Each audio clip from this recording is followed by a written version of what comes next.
The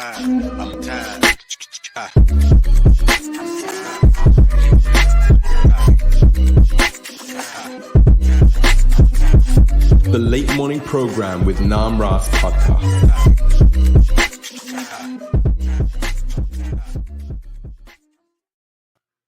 Hare Krishna, you are listening to the number one Hare Krishna podcast in the world, the late morning program with Namras. This is your host, Namras, and I'm here with a recurring guest, His Holiness, BP Padmanabha Maharaj. Maharaj, thank you again for joining me. Thank you so much for the invitation again. Yes. So, Maharaj, this is going to be an interesting one. Let's talk a little bit about the last podcast. So the last podcast was about, is bhakti inherent in the Jiva? And it seems like this is I did not know personally that this was a very contentious issue amongst the Gaudiya Vaishnav community. So let's talk a little bit about the repercussions that you faced kind of in talking about this topic.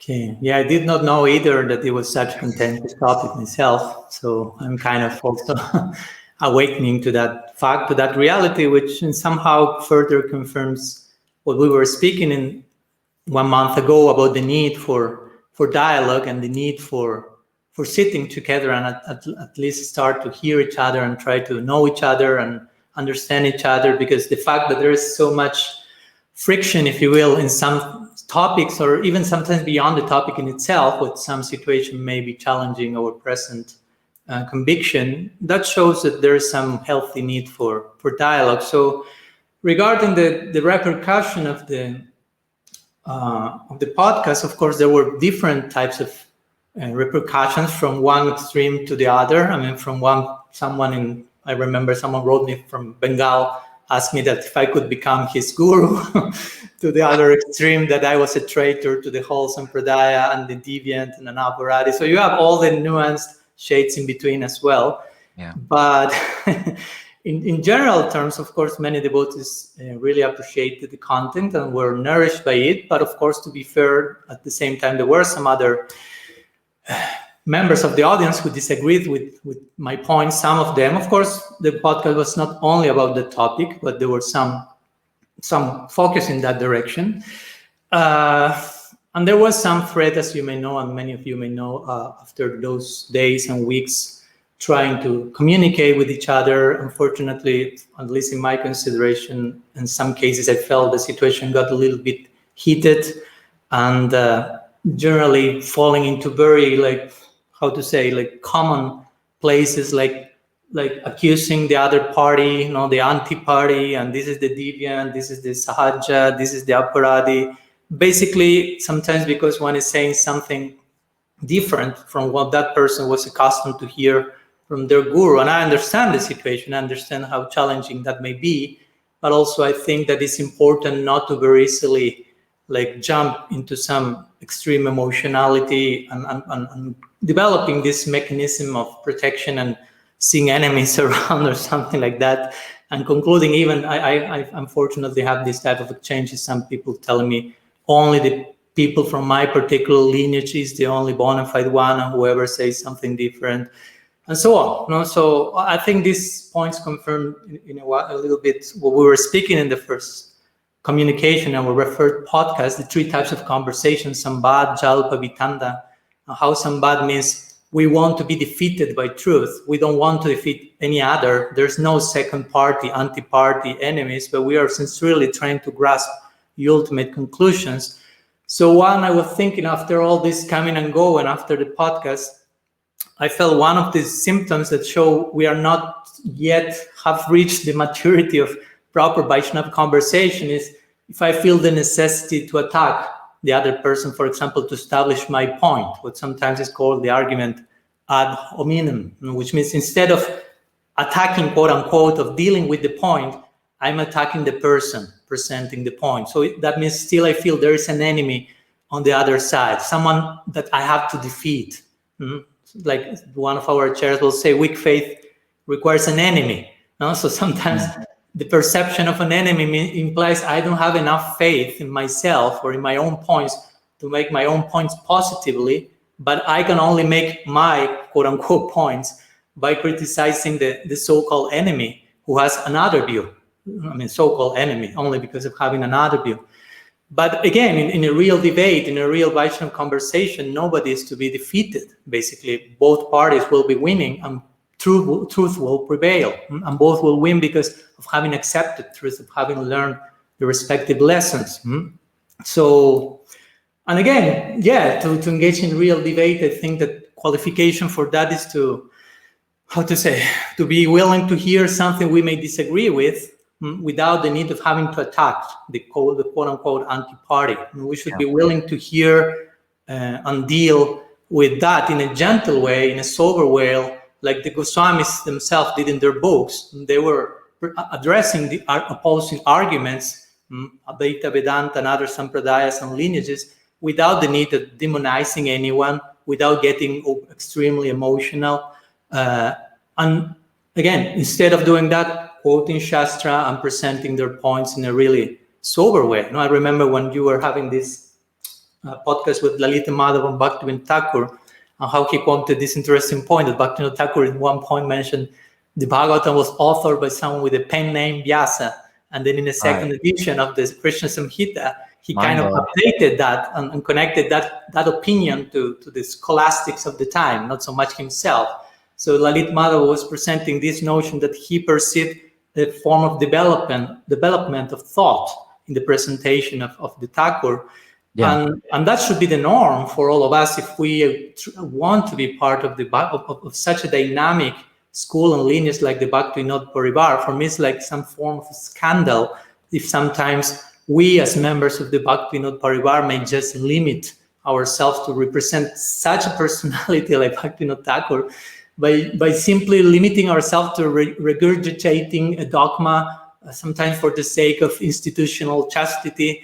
But instead, we should employ our rational faculties in the context of Shastriya Shraddha, or of faith developed on the basis of scripture, with the type of dynamism that someone like Bhaktivinoda Thakur exhibited. Because if not, Vaishnava will be seen in the world and in our own community just as a bunch of whatever, emotionalists, sentimentalists, as they did in the time of Bhaktivinoda Thakur. Vaishnavas in the time of Bhaktivinoda Thakur were seen as such a bunch of sentimentalists.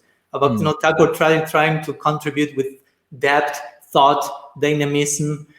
So if we, in the name of Bhaktivinoda Thakur, just let our emotions carry on here and there, the world still may see us in that way. We are not able to dialogue amongst ourselves as Gaudiyas, with each other, as a bunch of fanatics shouting at each other in social media, saying my guru is better than yours, basically. Right. So for me, that's creates some form of shame, basically. Yeah, someone was making a point that Gaudiya Vaishnavism is not good for fundamentalists because there's so much gray area when someone's a fundamentalist. I'm not saying that some devotees are fundamentalists. I'm just saying that in general, fundamentalism is like there's only one way and then that's it. But there's so much gray, like you were talking about that last time, about the different hundreds of shades of gray that there are. And I think that has to do a lot with what we're talking about. There's a lot of gray area that we don't, and then we have to be okay with that, I think. Yeah, but again, that requires certain adhikar or certain eligibility. Not anyone can swim in the gray waters, if you will. And it's okay. We are not to demonize those who can only think in black and white terms. Yeah. But nowadays, it's a whole social complex dynamics, because in ancient times, let's say debates were conducted in certain circles where certain people leading the debate with certain adhikar, and everything went on in a relatively gentle, kind way, sober way.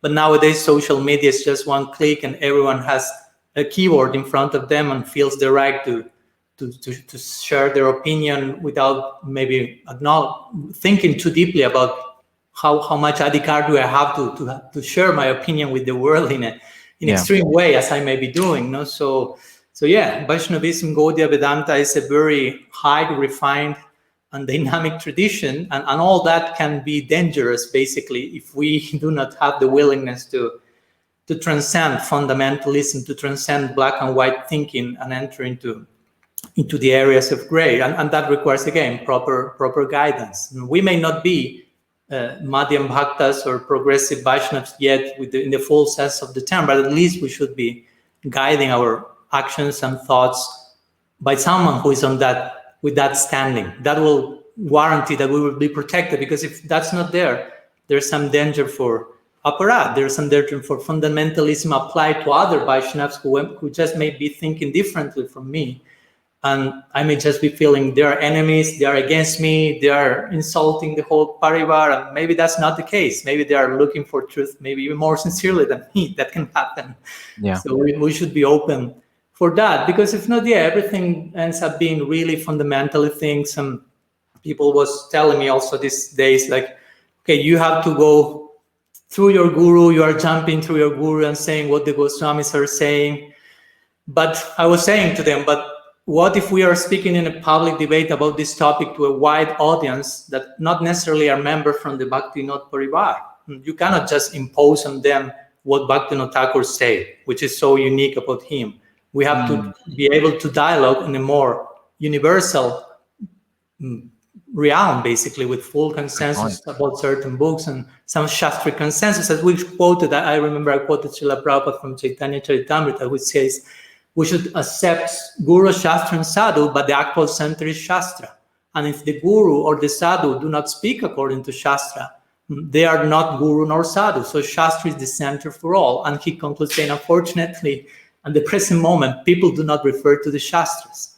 And we know who Guru is. And of course, I understand that Shastra is known through the Guru at the same time. There is this interdependence. But at the same time, how do I know who is Guru? By Shastra. Shastra describing who is Guru. And Shastra describes the Guru is someone who knows Shastra, who speaks on Shastra. It says, Shrotriyam, Shabdanishnatam, Gyani, all these famous verses in Shastra, in the Gita, Bhagavatam, Mundaka Upanishad. The Guru speaks according to Shastra. So if the Guru is more important than Shastra in every sense of the term, in which sense Prabhupada said here, Shastra is about Guru? So it's important also to, again, a beginner devotee, of course, will need that everything will be explained by the Guru, of course, but a more progressive Vaishnava has the capacity to go to Shastra and to have a criteria and individual sensibilities. And basically, sometimes, because that has been said also these days, someone's tell me, well, what you are telling regarding bhaktis being non-inherent in the Jiva and so on, is not bona fide because you do not learn that under the feet of the pure devotee. So basically, they were telling me my Guru is not a pure devotee. And so the conclusion is you have to surrender to a pure devotee. And of course, the ultimate idea is most probably my Guru is that pure devotee, so you should surrender here. So, of course, one has to learn Shastra from Guru. But if Shastra in a very clear, overt way is saying something, let's say Bhakti is not inherent or whatever, other topic, I don't need a Guru to explain me how actually the Shastra is saying exactly the opposite.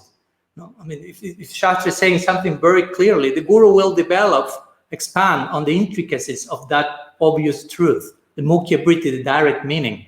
So we need Guru for further implications of the direct meaning of Shastra. But if the Shastra clearly saying, I don't know, the soul is eternal, it's not that I need a Guru to explain me how the soul is not eternal, because it's not necessary, the Shastra being clear on that. So the Guru will expand on that in detail. And again, all the things that sometimes... Can you explain that again? I didn't get that point. Yeah, for example, there is something called Mukhya Vritti and Gauna Vritti. Mukhya Vritti means overt, explicit, clear statements in Shastra about something. Krishna is the Supreme Personality of Godhead, whatever. Soul is eternal. Right. So the Shastra is clear about that. There's full consensus. I can read Shastra and get that idea. And I need Guru to explain me all the further implications of that clear idea. It's not that the idea is not clear enough and the Guru will explain me in such a way that he will conclude the opposite of what Shastra says. You follow? It's not that the Guru will explain me, actually Krishna is not the Supreme Personality of God. Actually the soul is not eternal. There's no need for that because the Shastra is being clear. Oh, I see, yeah. But we can expand on that idea, of course. So similarly to this, in connection to the topic of bhaktis being non-inherent, Shastra is really being clear and there's some consensus there. But again, some contemporary acharyas at times have said something else. And of course, it's important to include that. I'm not rejecting that. I'm not saying that's deviant. Some may have claimed. I'm just concerned about how to include that, basically, how to include that. And of course, some devotees may have told me in the social media, but Maharaj, are you a Nutan Bhagavata? Do you have prem in your eyes, in your heart? Are you a Sanskrit scholar to determine what is what? The point is, if I will have prem, I will never say I have prem, basically. If I'm in Mahabhagat, I will never say I'm in Mahabhagat. I'm not, of course.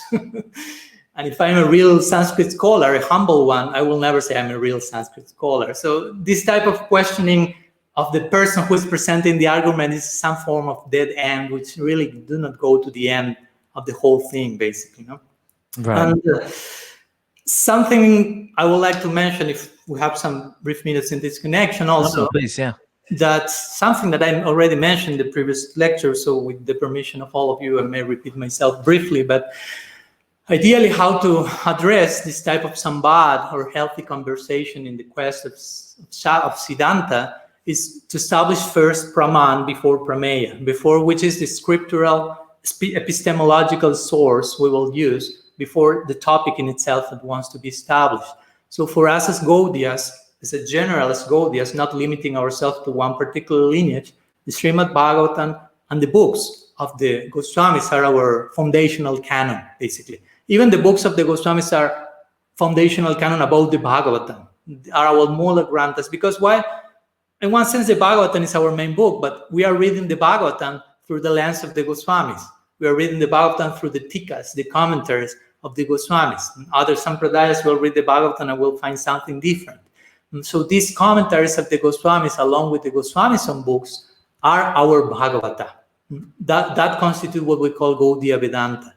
So it's important to refer in that foundational direction, canonical direction, when we want to set some Siddhantic point in our Sampradaya. And that means to take shelter in shastra, to nourish our faith. Some complaint has been there these days. I'm mostly addressing the complaints. I won't just tell in detail the nice things people have told me, but that was there also. But some people have told me that I am disturbing the faith of others by bringing these points. Right. And you along with me, Namrasa, by inviting me to your show. Yeah, no, I want to just say that. I mean, people think that you're telling me like, oh, let's do this and let's do that. No, it's been my idea because I appreciate Maharaj's the way he articulates ideas and philosophy, and I think it makes for really good podcasting content. So that's why I invited him. I mean, anyways, yeah, please continue. I just wanted to clarify that. No problem. So basically, my intention in being here, of course, you are inviting me very gently, and I accept the invitation, hopefully in the spirit of service to the Gaudiya community. It's not my intention to disturb anyone's faith, or to speak, destroy anyone's faith in their own guru, in their own acharya, in their own mission. But when I mentioned that I have found in my own journey a particular acharya or some particular acharya saying different things, I'm just sharing my own trip, if you will, my own journey, my own experience, how I found the things. And I couldn't just like close my eyes like the three monkeys, close my ears and my mouth, but I had to address that and harmonize that somehow or other, trying to invoke the dynamic spirit of our parivar, trying to nourish my faith through that exercise. I know maybe this is not for everyone, and not everyone should be listening this particular podcast, maybe for sure. But this is for some, for sure. And I have received lots of feedback of many devotees who were nourished in their faith by this. And in my personal case, I feel this exercise have really worked very nice. My faith in Bhaktivinoda Thakur, Srila Prabhupada, and our parivar is alive and well. I feel it has been strengthened by this type of exercise. And again, I have nothing against them. Bhaktivinoda Thakur, Bhaktivinoda Parivar, Srila Prabhupada, all of them saved my life. I mean, I was a totally conditioned soul, a wild beast in material existence, doing all the nonsense you can imagine. So I owe my life to them. I mean, the worst thing I could do against my own interest will be try to diminish their position in my life or in the life of others. So can I just reflect back to you what you're saying?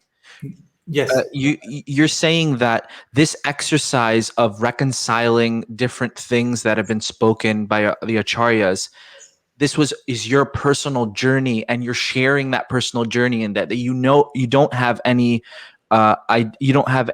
motivation to disturb anyone's faith or to undermine any of our acharyas Prabhupada, Bhaktisiddhanta Saraswati Prabhupada, and Bhaktivinoda Thakur. That's what you're saying. Yeah, totally. I mean, that will be the most contradictory and unbecoming thing I could do for my own interest. For my own interest. It doesn't make sense for that you would want to do that even. Yeah, basically. And on the contrary, I felt that by engaging in this type of exercise, trying to pray, trying to be honest, trying to maintain a steady sadhana in the context of dealing in these waters, I felt that my appreciation for their gift had really increased in my heart.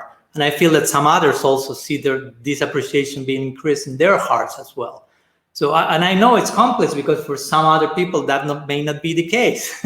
And that's when we enter this situation where not everything is the same thing for everyone. For someone, something is medicine, something else, the same thing will be poison, if you will, for another person.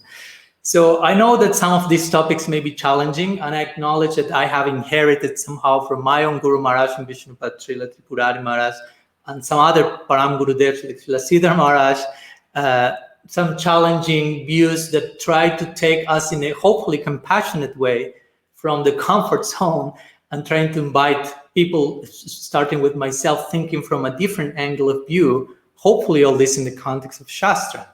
But my point is, if by quoting Shastra, if by sharing with some people what Shastra says, my faith is disturbed, and if the presentation is trying to be made with logic and common sense and good intention, hopefully, so, and nonetheless my faith is disturbed, then I may question my own self, my own faith. Because if someone quotes Shastra with good intention, common sense, and logic, and that disturbs my faith, maybe I'm responsible of my own disturbance, basically. Because Rupa Goswami says our faith ideally should be Shastriya. Shastriya Shraddha means our faith should be nourished by invoking Shastra. So if by invoking Shastra my faith is not nourished but disturbed, maybe that's showing that my faith is not Shastriya, but Lokika. Lokika means like more sentimental. And I'm not demonizing someone who may be in that situation, but I'm trying to objectively acknowledge that possibility. Because by quoting Shastra, the idea is we are trying to nourish faith. Because faith is to be shastric, ideally. We have to have faith in what revelation is telling us. But if instead of feeling ourselves nourished, we feel attacked, let's say, that may speak more about where is our faith at the moment, and not so much maybe my intention in speaking. And I don't want to play the victim here. I mean, I'm willing to recognize whatever mistake I may have committed, and I beg my pardon to whoever devotee has been disturbed by any of my words. Again, there is place for being a kanishta, there is place for being a beginner, and to have this lokika shraddha, more emotional faith, but also there is place for that to grow. And these type of dialogues are there for this, are there for those who are in need of growing their faith, basically in the context of shraddha. So I'm sure that some of these topics are not for kanishtas or for certain level of tanishta, but at the same time I acknowledge with social media, it's difficult to determine who is on the other side of the screen. So hopefully someone who may be on the Kanishta platform may not feel attacked by hearing me, or if he or she feels attacked, hopefully he may go to his guide who may be, or her guide who may be at least a Madhyam, and the Madhyam may say, no, Padmanabha Swami is not such a demon. He's not that bad guy, basically. But he's speaking some things that this is not the moment to speak now. Like the example we gave of the store, the mother telling to the baby, the store put you in the chimney, and the boy hears another version at school from another boy, and he returns to her mother, this boy is a demon, he told me something different. The mother says, no. We'll speak later about that. It's not the moment now. Right. So that's the problem with this type of conversation. Some of them are specifically more directed to the necessity of certain types of practitioners. And that happened in all times. The students were in the Gurukul, student with the guru, with Shastra, with one guru or a few personal exchange. But nowadays you click a link and you are in a talk like this, and maybe hearing topics that may be above one's capacity. So that's why one day we were joking that, okay, next episode, in order to avoid controversy, we'll put only for Madhyams or something. Something, Maharaj, that doesn't sit well with me is that sometimes I hear the word Kanishta used as like a pejorative. Yeah, I don't use it like that. As I mentioned, for me, to be a Kanishta is not a crime. all of us have to be Kanishta unless we have been Kanishtas in previous lifetimes. But to be Kanishta is basically to be like a baby Vaishnava. No? So you have some babies, your children. So it's such a charming age. It's a very beautiful moment, but it's not the all in all. I mean, they need so much care. They cannot do too much of their own, basically. You cannot leave a 1-year-old baby having their own life, basically. In 10 minutes, he will be crawling in the midst of the Fifth Avenue in New York or something. So they need like some eye on them. So similarly, but it's beautiful. That age is beautiful. But the point is, if the baby now is a teenager and is 17 years old and goes back to her mother and say, "Ma, can you breastfeed me again? Give me breast milk?" No. The mother will say, "That was beautiful, but it won't be beautiful now. You need to grow now. You need to become more." So it's beautiful to be in kindergarten. It's a very foundational stage, very important one, crucial one, but that's not the all in all. So again, I'm not about demonizing Kanishtas. Actually, I'm about appreciating that stage and taking care of that particular, very fragile section of practice, and how to properly nourish their faith. And as we spoke in the last meeting, sometimes Kanishtas need to take some distance from that certain type of dialogues and may disturb their faith, not because the intention is disturbing or the topic is deviated, but just because it's not the moment yet. Going along with that same example that you gave of the mother telling the child, "Oh, you came from the stork and down the chimney," what devotees I heard have issues with is that, okay, you might be telling the child, the other boy might be telling the other boy, "Hey, that's not how you came. This is how you came." Why is there a reason to tell the boy that and make that boy maybe lose faith or question the mother when maybe later on in life the mother may or he might come to his conclusion himself? Basically, what I'm saying is that I think what the people I heard on the thread and all this stuff had an issue with was like this preaching tactic argument. That Prabhupada and Bhaktivinoda Thakur said certain things because of a preaching tactic. So what would you say to that? Well, I'll say, as we spoke, you've addressed this, but I'd like to hear it again. Yeah. To begin with, of course, that was not the main point of my presentation. My main point, and of course, the main point of my forthcoming book is about establishing the Siddhanta Bhakti in the Jiva. And I, of course, as you know, I go in the direction Bhakti is not inherent.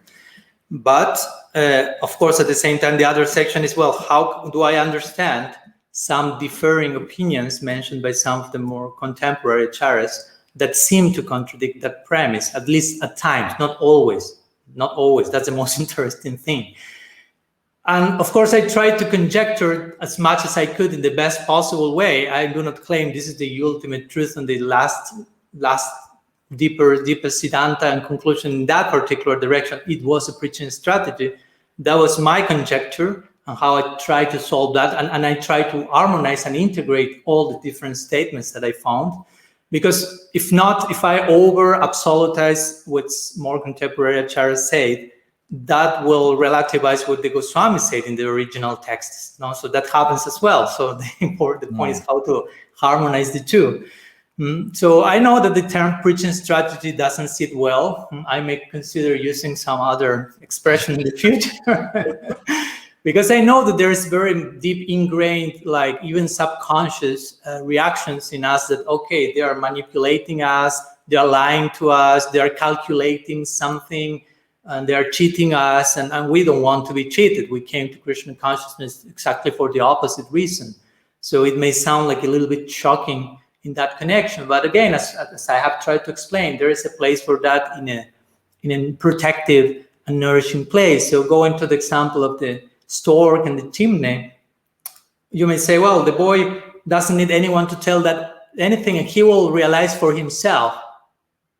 Who knows? Maybe. Of course, it's an analogy, no? It may be easier to realize about that than to realize something about Siddhanta by yourself. So, and with this, I'm not saying you have to intrude in the life of every single person and impose whatever conclusions you have reached for the benefit of everyone. Again, that's a complex dynamic thing here. I'm not saying everyone needs to, for example, hear my talk I'm having with you now, or our first episode, or even read my book. Maybe for many of them it's not necessary, and I'm not blaming them or forcing them. You have to read my book and agree with me or something. Yeah. Some devotees may say, it's not my concern at this point, Maharaj, about this. We say, okay, no problem. But the problem is, of course, I'm speaking here with you, and some of those devotees are connecting by their own volition to the, by their own will to the interview. I may hear things that I'm not trying to impose of them, but I'm just here speaking about them. And again, it's not too much under my control who is on the other side, in particular in these COVID times with social media and so on and so on. So I agree that we do not have to go in the world speaking to every single person about every single aspect of Siddhanta and levels of truth. But also I agree that there is so much need for dialogue and conversation, and so much need for proper conclusions in the case of many devotees, and so much need for learning how to speak about that, as we have seen in the last weeks. There is still a lot of need for developing the capacity of speaking about that. In one point, it goes beyond whether bhakti is inherent or not, or whether the jiva falls or not. It goes beyond that in one point, and it has to do with how much am I willing to learn? How much am I willing to deal with diversity of opinion? How much am I willing to change? Because spiritual life at the end of the day is about change.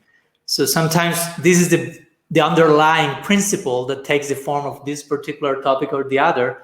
But at the end of the day, it has a lot to do with not so much who knows more and who defeats each other, but how much we are willing to continue learning. So yeah, I mean, I think a huge part of this whole thing, a learning experience for me, has been how to harmonize and how to listen to other devotees that may have different ideas than ourselves, and being okay with that. Like it becomes an issue when our sadachar, when our behavior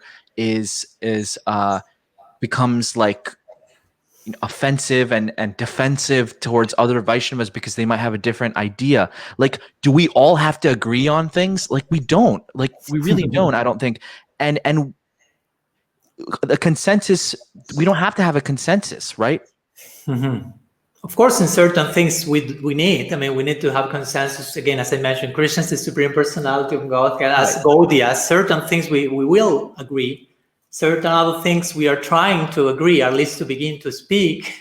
And certain other things we must disagree in order to allow for diversity.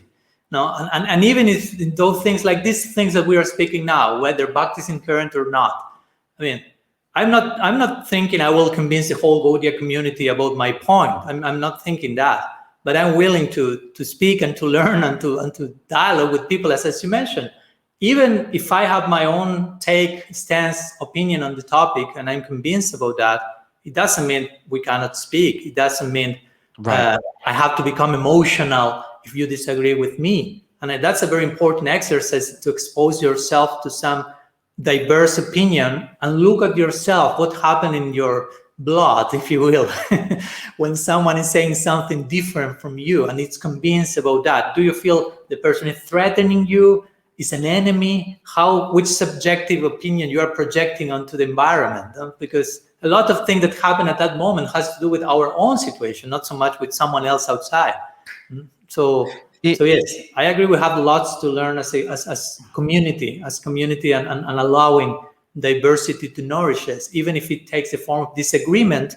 There is a place for that, but again, in a gentle way, not in an offensive way, not like promoting enemies and bands and camps and anti-parties and deviants. And I mean, it's easy to go to those sections and to point on victim consciousness, and this is the demon, and let's attack, and so on. So it's a higher challenge to really develop the capacity of disagreeing. As they say, we will agree that we disagree in a proper way. Yeah. One more point before we get into the actual topic, because we haven't even hit that yet. But there's also the point of if you're part of an organization, a spiritual organization, there's like an accepted stance on something, and that perpetuates as time goes on. For example, like in deity worship, like if deity worship is done a certain way, then that's passed on from person to person to person as time goes on. Same with philosophical explanations on certain things. There may be a certain stance that the society holds that's an accepted stance, and then that perpetuates from person to person in that society. It may be correct, it may not be correct, but what is your viewpoint on that an accepted stance is going to be perpetuated, but it may not be correct even sometimes? Yeah, both things can happen, as you mentioned. So I think it's a healthy exercise to remain willing, open to re-examine, if you will, recalibrate the background of why we do what we are doing. Because if not, we will engage in what Rupa Goswami calls niyamagraha, which means to just follow certain things without knowing why you are following. The other one gave me the same stance, and there was some generational copy-paste of how to do something. And it may be correct, but if I do not get the essence of that and the gist of that, it may be not correct. And so there are so many, of course, we are speaking in a general way here, not addressing any specific topic. But the point, let's say you take some philosophical position on some topic in a particular spiritual society, and for decades that is passed on officially, and that seems to work for whatever reason, even though it may be mistaken.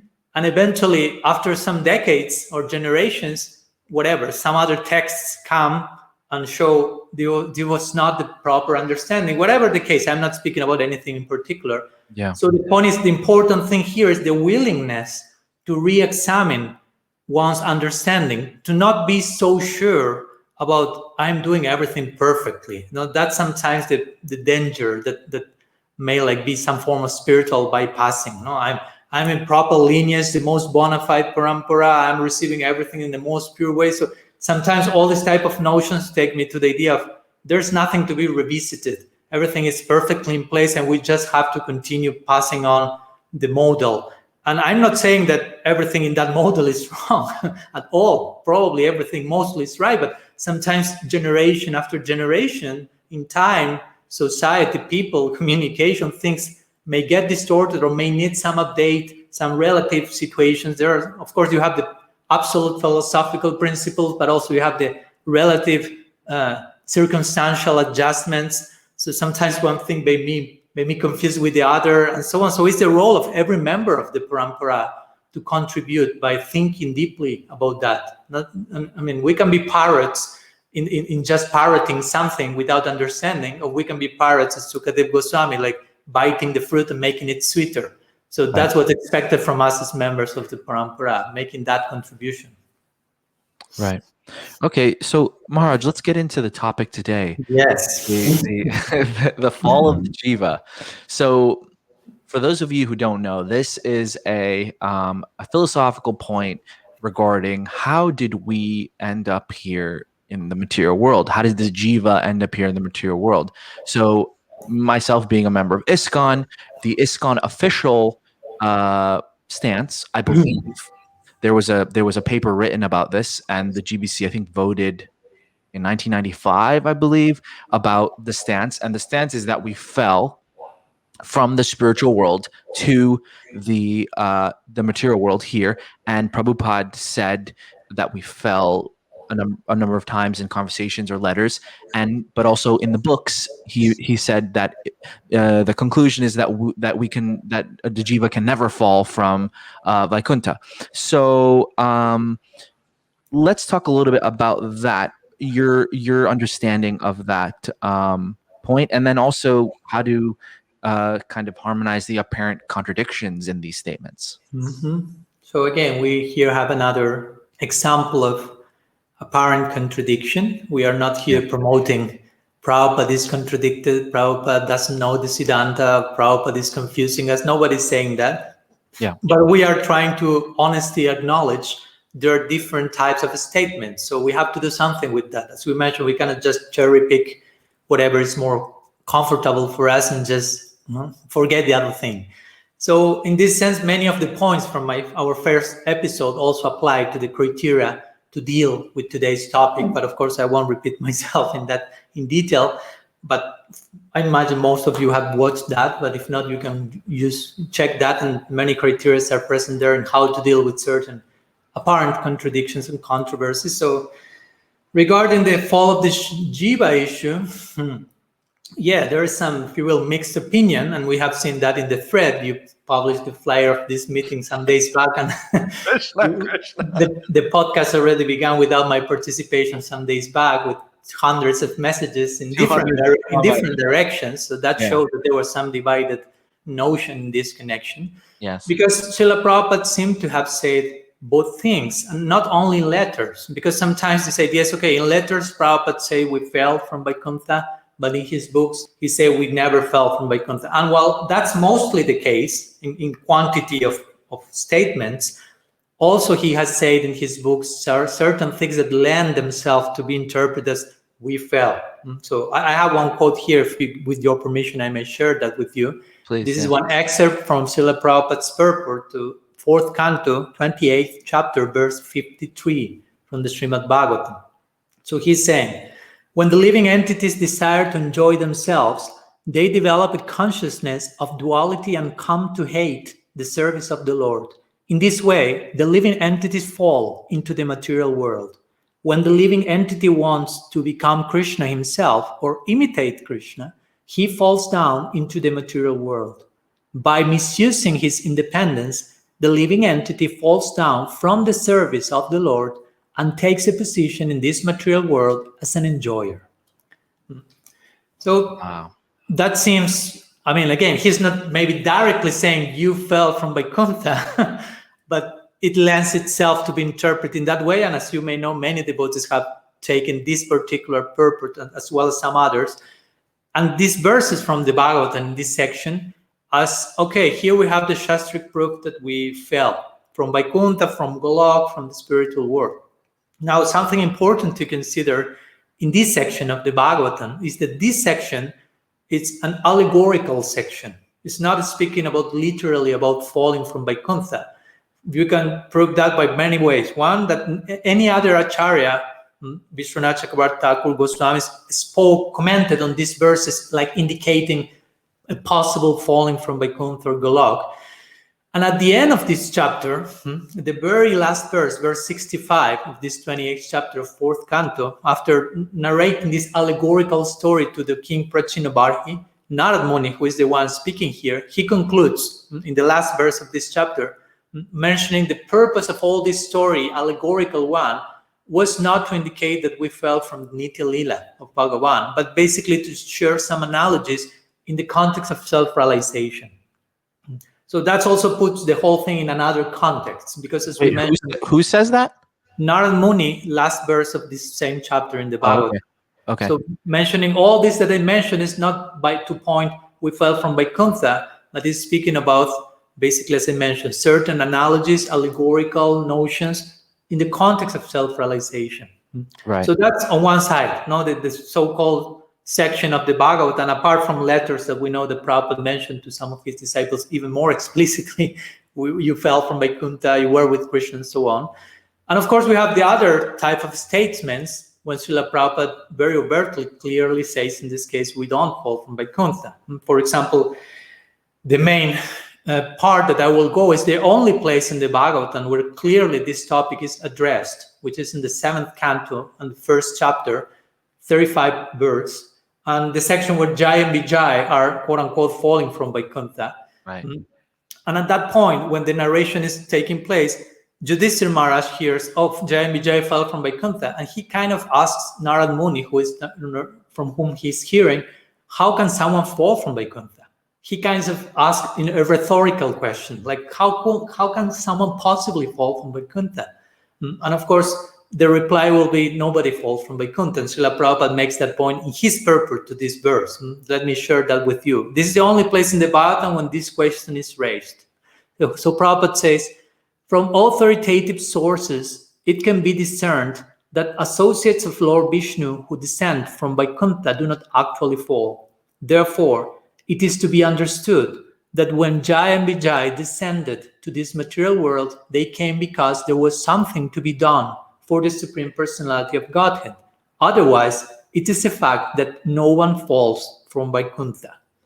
So that's pretty categorical. And there are many other purports. I've done some brief research in the Bhagavatam where Prabhupada says the same thing. In 3.15.48 of the Bhagavatam, he says, "And the abode in the transcendental abode of the Lord never falls." Similarly, 3.16.26 of the Bhagavatam, he says the conclusion is that no one falls from the spiritual world or Vaikuntha planet, for it is the eternal abode. In the Bhagavatam 3.16.29, he says the devotee once accepted by the Lord can never fall down. Bhagavad Gita, it says, from having once gone to that world, they don't return here again. Yeah. That place from which, having attained it, one never returns. So basically, Prabhupada made this clear over and over again, and this is the Siddhanta. The Siddhanta for Gaudiya Sampradaya is that no one falls from Vaikuntha, no one falls from Golok, no one falls from the spiritual world. What to speak in our Gaudiya Sampradaya, but even not any other member of other Vaishnava Sampradayas, Sri Sampradaya and Imbarka Sampradaya, none of them accept the doctrine that the soul can fall from Vaikuntha. But today, of course, we want to concentrate in our own Sampradaya. We have enough with our own Sampradaya, what to speak of others. So I would like to share some extra evidence apart from what, of course, Srila Prabhupada has mentioned here. You have quoted one very much two times in the Gita. This comes in Bhagavad Gita 8.21 and in Bhagavad Gita 15.6, almost the same idea. Jat gatvana nivartate tad dhamma paramam mama, or jat kapyana nivartate tad dhamma paramam mama, which refers to Bhagavan's abode as that place from which, having attained it, one never returns. That's the very last sutra of the Vedanta also. Vedanta Sutra ends saying, anabriti shabdat, which means there is no return from Vaikuntha, basically, because the shastra says so. The Gita also, in 15th chapter, 16th verse, Krishna is speaking about how in the spiritual world, every living entity is called infallible, akshara. So infallible means there's no possibility of fault. Or in the Bhagavatam 2.9.10, also famous verse. I won't torture you with the Sanskrit, but it says that in that personal abode of Bhagavan, of the Lord, the material modes of ignorance, tamaguna, and passion do not prevail, nor is there any of the influence of goodness, not even sattva guna is there. In other words, there is no predominance, the verse says, of the influence of time. So what to speak of the illusory external energy? It cannot enter that region. In other words, Maya cannot enter Vaikuntha. The gunas cannot enter Vaikuntha. Material time cannot enter Vaikuntha. Therefore, what can make you fall from Vaikuntha apart from the gunas, apart from Maya? So over and over again, it is clear there is no entry point for Maya Shakti into the realm, into the spiritual world. I remember being taught as a kid that, like in a really kind of simple way to explain, was that we were playing with Krishna. We were with Krishna, and then a thought came in our mind, like of envy or something, and we were like, maybe I want to be Krishna. And at that very moment, we were cast down into this world, and even though we were with Krishna, playing with him, that's like what I was taught as a kid. As a kid, you say that. You are no longer a kid now, Rasa. Right. You need an upgraded version than the stork in the chimney now. Right. But that has a role. Again, that has a purpose. That's a good point that you mentioned. I mean, for you, I'm sure it made sense for you. Maybe when you hear that as a kid, it was like, okay, it makes sense, because it's a complex thing to think about origins and all the things. So it's not for everyone, again. So there are some provisional, if you will, versions of the ultimate conclusion that may have some purpose for a certain time. But again, then you are faced with these other statements that you need to do something. The Bhagavatam, for example, 11:29-34, it's saying that someone who attains Vaikuntha attains a transcendental body such as the one that the Lord has. So the point is, if I have a body like Krishna's or Vishnu, similar, and I can fall from there, that means he can fall also, because we have a similar body, basically.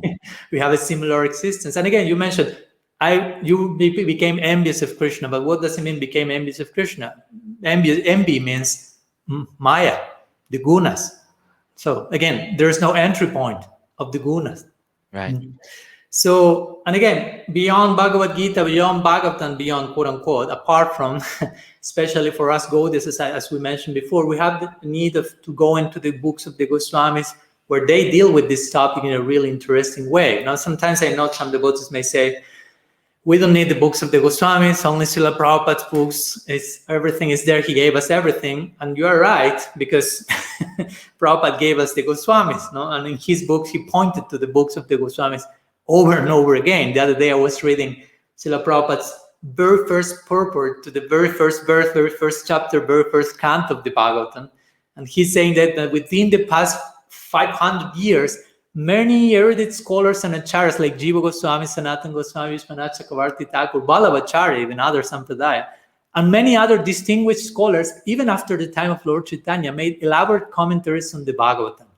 And the serious student will do well to attempt to go through them to better relish the transcendental messages. So he's pointing us to these other commentaries. He's saying in the first purport to his whole Bhagavatam. Like the newest person reading that. I mean, it's right there. It's there. The point is, are we seeing that or not? Right. Because the more we say everything is Prabhupada's book, the more this type of statements get confirmed. For example, also he makes a very interesting emphasis in Srila Jiva Goswami's Satsandarbhas, which I would like to emphasize because he deals there with this topic of where the Jiva is coming from. And Srila Prabhupada calls Srila Jiva Goswami the greatest philosopher of all time, the greatest scholar of Srimad Bhagavatam. And regarding his Sandarbhas, he said that these Sandarbhas are recognized as the most scholarly work in the world. There is no comparison of his philosophical approach to the Vaishnava school. So, I mean, he's saying that in his books. Chaitanya Charitamrita says something similar to the Sandarbha. He said this Sat Sandarbhas is the essence of all scripture. And this word presents the ultimate limit of all Siddhanta concerning Bhagavan. So my point is, all the things are there in Shastra. And when you find this, naturally you will say, okay, I would like to read that book. I mean, it's so special for Prabhupada, so special for Krishnadas Kaviraj Goswami. And I heard recently the argument, someone told me, we have only to read whatever Prabhupada translated. If he didn't translate any book, it is because we do not have to read it. No. So I thought, well, that means then that we have to read only to the 13th chapter of the Bhagavatam, because the 10th canto, because Prabhupada was passed away after that. Yeah. So it means we don't have to read all the other remaining chapters of the 10th canto, 11th canto, 12th canto, because Prabhupada didn't do it. It's not he didn't do it because he didn't like it. He didn't have time. Krishna called him. And especially what to speak about translating a monumental work like Sat Sandarbha of Jiva Goswami. It's such a big book, and Prabhupada was already engaged in such a big project with the Srimad Bhagavatam.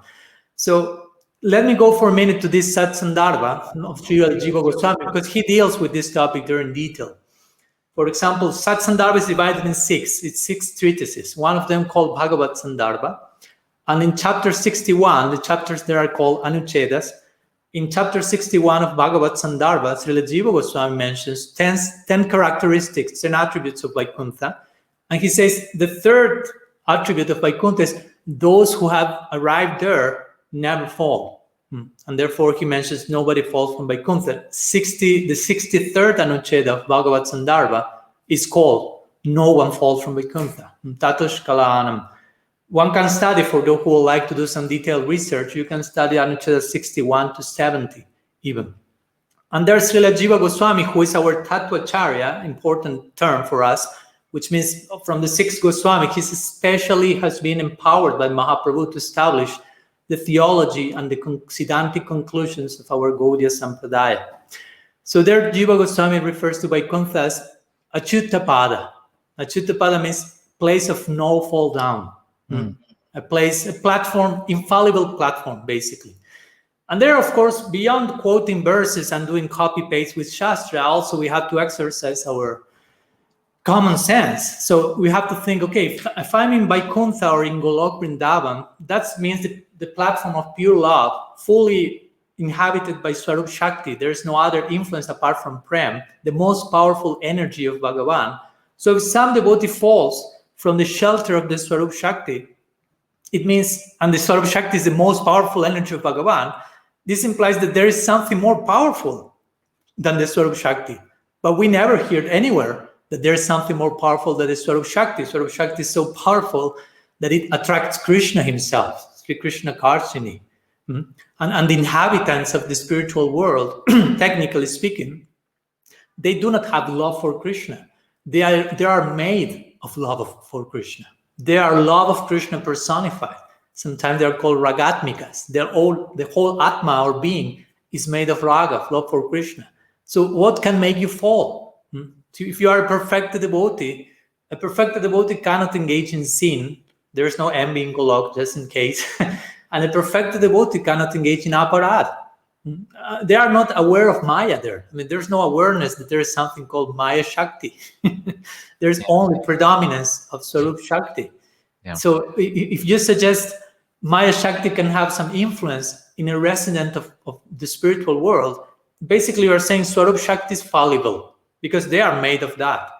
And if that is accepted, somehow Vaishnavism becomes reduced to Mayabad, basically, because Mayabad declares what? In among other things, Maya is covering Brahman, and that's what we call Jiva, according to them. So similarly, this idea that we fall from Vaikuntha is, in one sense, with all respect, worse than Mayabad, because it implies a part of the Swarup Shakti, not only Brahman, but Swarup Shakti itself is covered by Maya. And they fell, the eternal associate of whoever. And Srila Jiva Goswami then further states in the Sandarbhas that Bhagavan has a very powerful determination, sankalpa, he took the vow to never abandon his devotees. Remember, and Krishna is Satya Sankalpa. Satya Sankalpa means he whose determination never fails. Right. So how this will fail in him? If we think that we can fall from Vaikuntha, means Krishna is failing in being protective, nourishing, affectionate to his devotees. And then Jiva Goswami quotes the famous verses from the Bhagavatam, chapter 9, chapter 4, verses 63 to 68, starting with the Hambhakta Parad, very beautiful series of 6 verses, where Bhagavan himself in Vaikuntha is telling to Durvasa Muni, you may know the story when he tried to kill Ambarish Maharaj. Right. Bhagavan is saying how much I love my devotees. Hambhakta Parad, Hiyashratantri Vadvijas Sadhuvir Grasthairidayo, and so on. No, I'm totally controlled by my devotees. I don't have the least independence, and so on. So this is Vishnu speaking to Ambarish in Vaikuntha. What to speak of Krishna speaking in Golok about the Brajavasis? Yeah. How much this applies to Vrindavan. So you're saying that the point that why would Krishna allow that to happen? Like when that thing was spoken to me as a kid, it's like it was like Krishna has no part in that story. It's just like I was thinking something and then it happened. But the reality is that Krishna is so much more involved in the life of his pure devotees and associates that it doesn't make any sense, really. That's my point. Krishna is generally depicted as an ocean of mercy, even to the conditioned souls. Right. So if he's so merciful to the conditioned soul, how much merciful he is with his own associates in Vaikuntha, if you will. Right. How much attached he is to them, how much they are part of his life and vice versa. Right. So my point is, if we were in Vaikuntha, we fell from there, and he was not able to protect us in that moment from falling. We were serving him lovingly, but somehow became distracted and fell.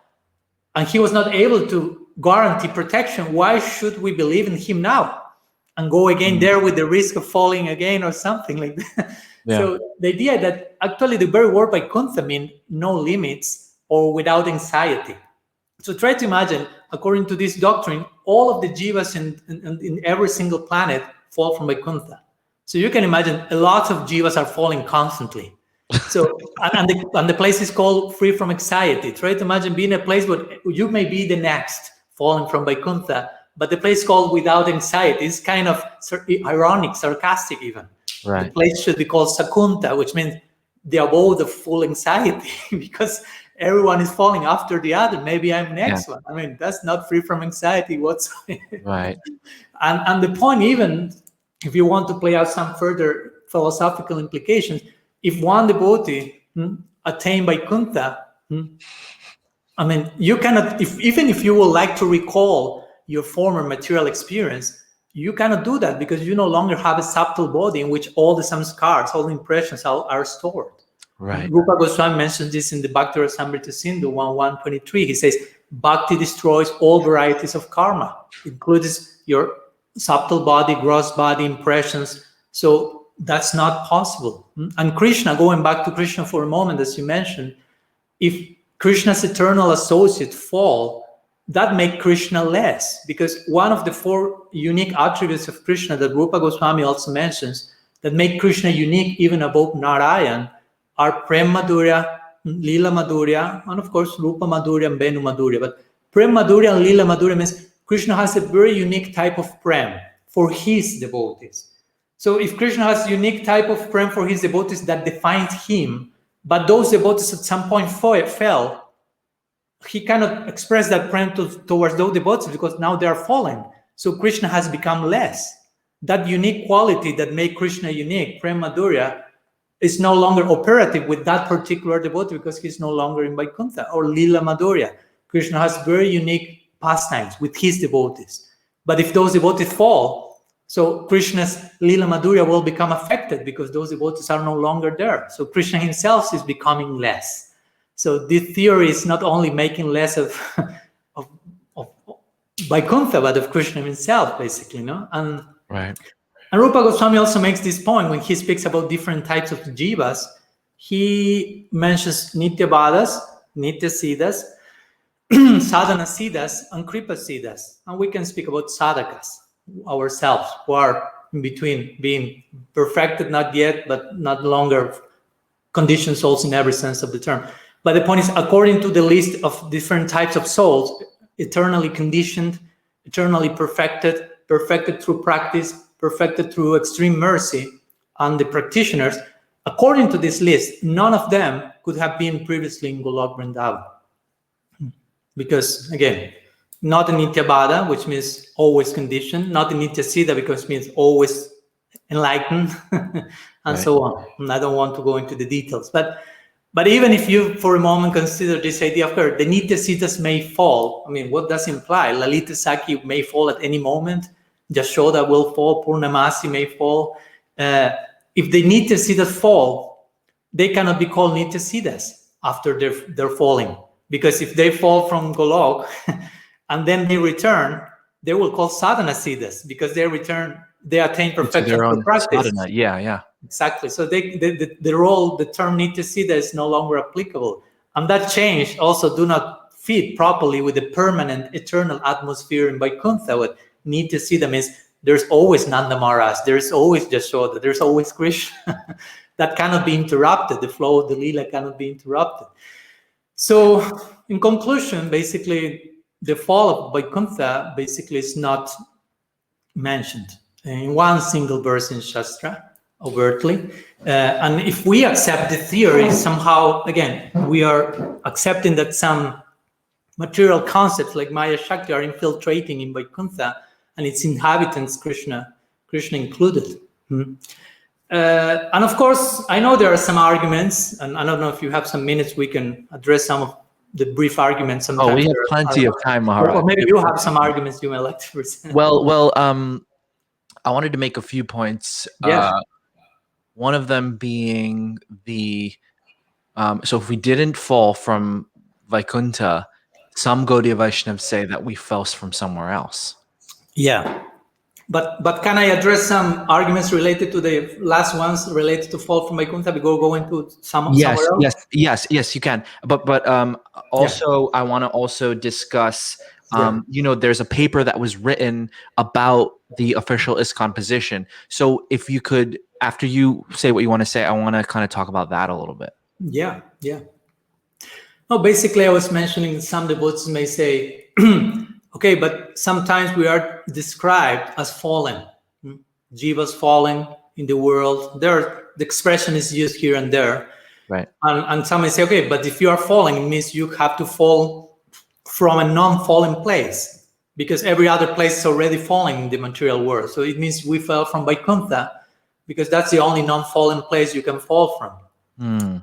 So sometimes, again, this is not quoting Shastra, it's just using logic first and then trying to connect with Shastra. But ideally, it should be the opposite. Shastra first, and then we are to apply our logic and common sense. But the point is, it's mostly an expression. I can say, for example, hellish planets. They are a fallen place, but they did not become fallen at one particular point in time. They are falling. There was never a time when hell was not fallen place. You follow? So in the same way, to call hell a fallen place, that not imply that it was not previously fallen, that hell was before Swarga and fell and now became hell or something. Right. So in the same way, we may describe as fallen souls, but actually doesn't mean that necessarily had a beginning. We will speak about that in a while. Of course, sometimes some other arguments, I remember you shared that with me at one point, sharing some ideas, say, well, it doesn't care where we come from, but where are we going to? Yes. And on one level, I agree, of course. And I agree that not for everyone, this question is a necessity. Where do we come from and so on? Like some people might not care. Like they'll be like, it doesn't matter to me. Like, okay, you can turn off the podcast. I mean, it's not if you don't care about it. But some people do care about it. You are not obliged to continue hearing me speaking and hearing this podcast for sure. Right. But the point is that if you think that we come from Golok, the point is you say, I don't care where I'm coming from, I care where I want to go. But if you think I fell from Golok, means where I want to go is the same place I think I'm coming from. So in that case, that creates some complications because I want to go to a place that supposedly I fell from. So if I fell from, what's the guarantee that I won't fall again? I won't fall again. Yes. And things like this. And of course, sometimes also some other. Sometimes I hear also the achintya excuse, if you will. Achintya. Sometimes when you don't know what to say, you will say achintya. Inconceivable. Yeah. Achintya. Everything is happening. We fell and we didn't fail at the same time. But the point is, achintya. The term achintya is a very important one, but can be a very dangerous one.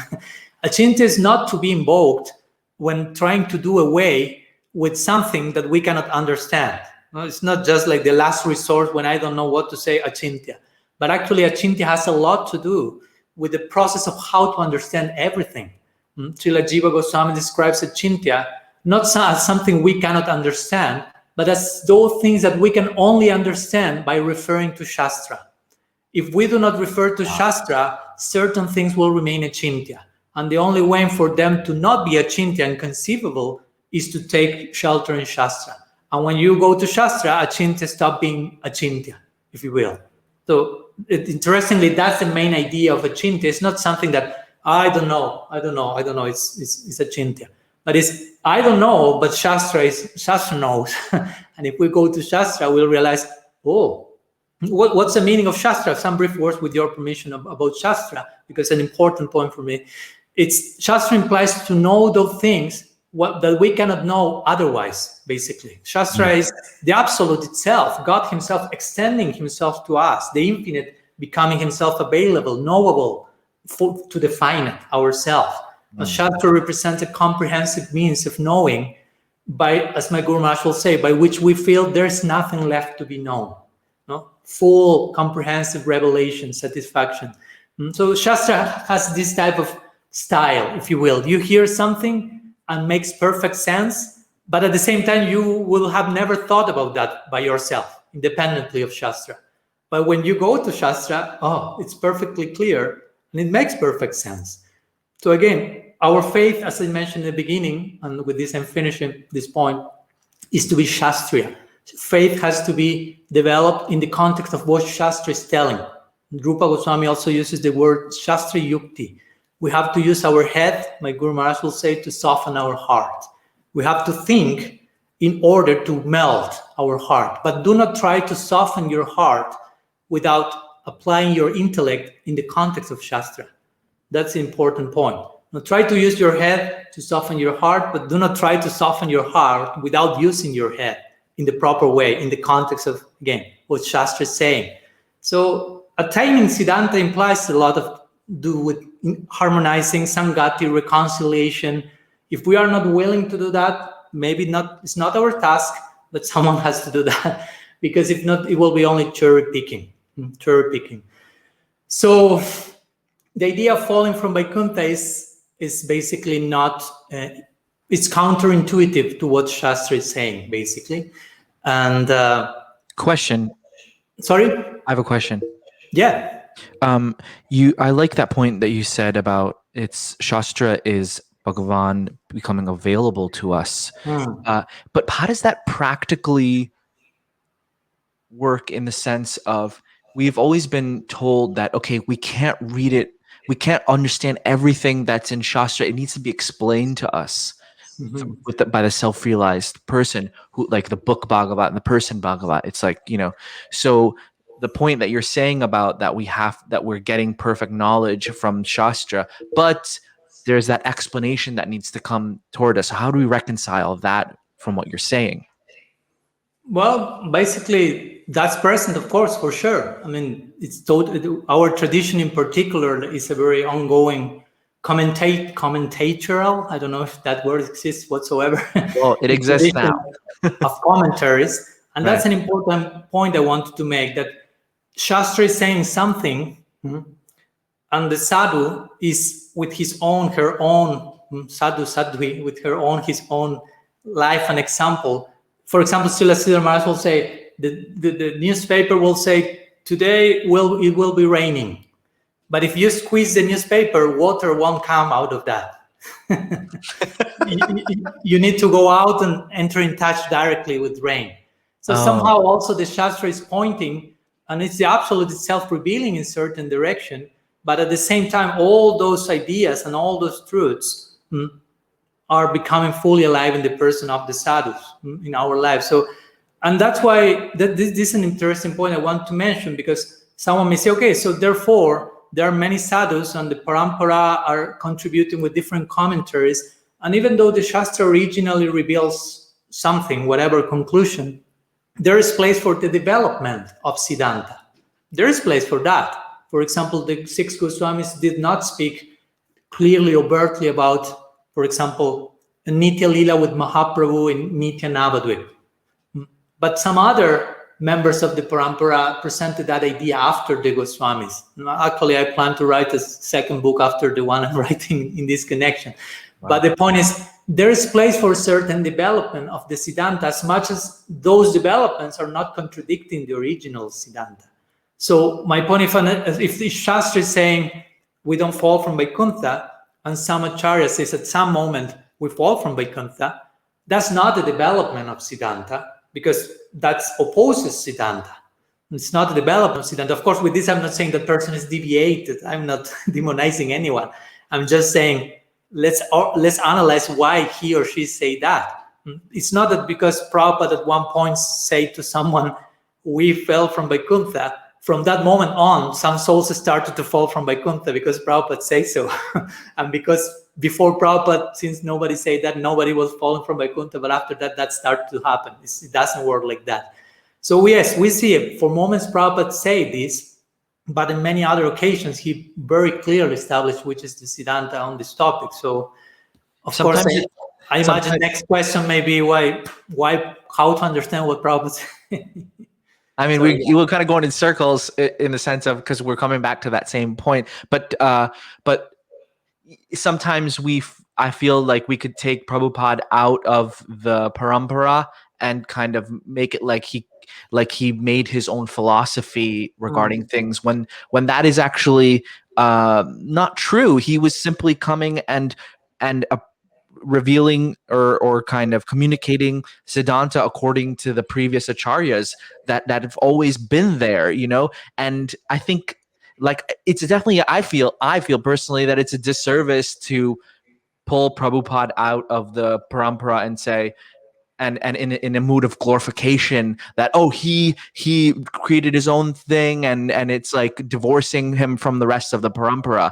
And I mean, that's also a contentious topic, but I think it's important to note that, because then we can reconcile all these things. But when you don't do that, and you kind of keep him as the proper, and it doesn't minimize his position. I don't think it minimizes his position. I think it increases his position as being the the pure via media of the parampara and coming to all the Western world and spreading Krishna consciousness all over the world.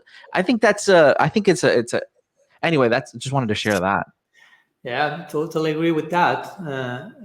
Prabhupada himself say, my only success is that I never deviated an inch from the instruction of my Guru Maharaj, basically. Over and over again, he said, I'm not giving something new here. My movement is the movement of Bhakti Vinod. He himself linked himself with his Purvacharyas, with his Guru Maharaj, his Param Gurudev, and so on. Yeah. So if in the name of glorifying Prabhupada, we reach this type of things, he made his own Sampradaya and Siddhanta, and we don't care for whatever anyone say before or after him or whatever. Yeah, that's in itself is a topic for another episode. But right. But I don't know if I want to do that episode. yeah, I don't know either. I'll really get crosshairs on my back. Anyway, yeah, continue, please. No, I agree with your point. I'm not saying there's bad intention. There may be a really good intention, but pretty naive yet, pretty innocent. So in the name of glorifying Prabhupada, you over-glorify. In one sense, you can never glorify enough someone like Srila Prabhupada. But in another sense, you can over-glorify him by saying things like this. He created his own Siddhanta and Sampradaya. He's so unique, but that's not pleasing to him. When we glorify someone like Srila Prabhupada, we always bear in mind what will give him pleasure. No? So he didn't create anything new. He himself said that no new Siddhanta, no new Sampradaya, but he loyally followed parampara, which is not less. Again, which is not to speak. Sometimes we may feel the need of making our acharyas ultra, hyper, super unique because our weak faith needs that. But it's not that really the other person needs that. Sometimes in the name of doing that, we are doing a disservice to the other person by, as you mentioned, alienating the person from the whole parampara. Yeah. So glorifications have to be expressed in the context of Siddhanta. Yeah. So yeah. Sorry. I wanted to go before you end that point, but I wanted to talk about if we don't fall from Vaikuntha, do we fall from somewhere else? Yeah. Can I mention two brief words about why Prabhupada say what he said at some moments that we fell from Vaikuntha? Sure, yeah. And of course, I don't want to resort to this quote that preaching is strategy again. Let's use some other words like teachable moment or something. Or circumstantial recipe, or you choose the one you like the most. But it's important to do this type of historical, sociological journey and understanding Prabhupada has some urgency in his campaign. I mean, he didn't know how longer he was going to live, and he has some urgency in his message, in his presentation, and he was, in front of a new audience. So he had 2 heart attacks before arriving to West, all these. So in certain topics, complex topics like this one, this is a complex topic. He considered at some moment he really presented Siddhanta, as we mentioned, but sometimes he simplified the presentation, especially speaking specifically to some devotees in morning walks or classes or personal conversations. Because again, the origin of the Jiva or the source of the Jiva is not so easy to digest to the Western DNA, as we will see, because we have in our blood sometimes Christian notions like fall from grace or linear time, not so much thinking in terms of non-beginnings, eternal time, circular time. So in that moment, I personally feel he didn't consider so important to hammer on this particular topic again. And again, he said that Jivas fall from Golok, but also he said they do not.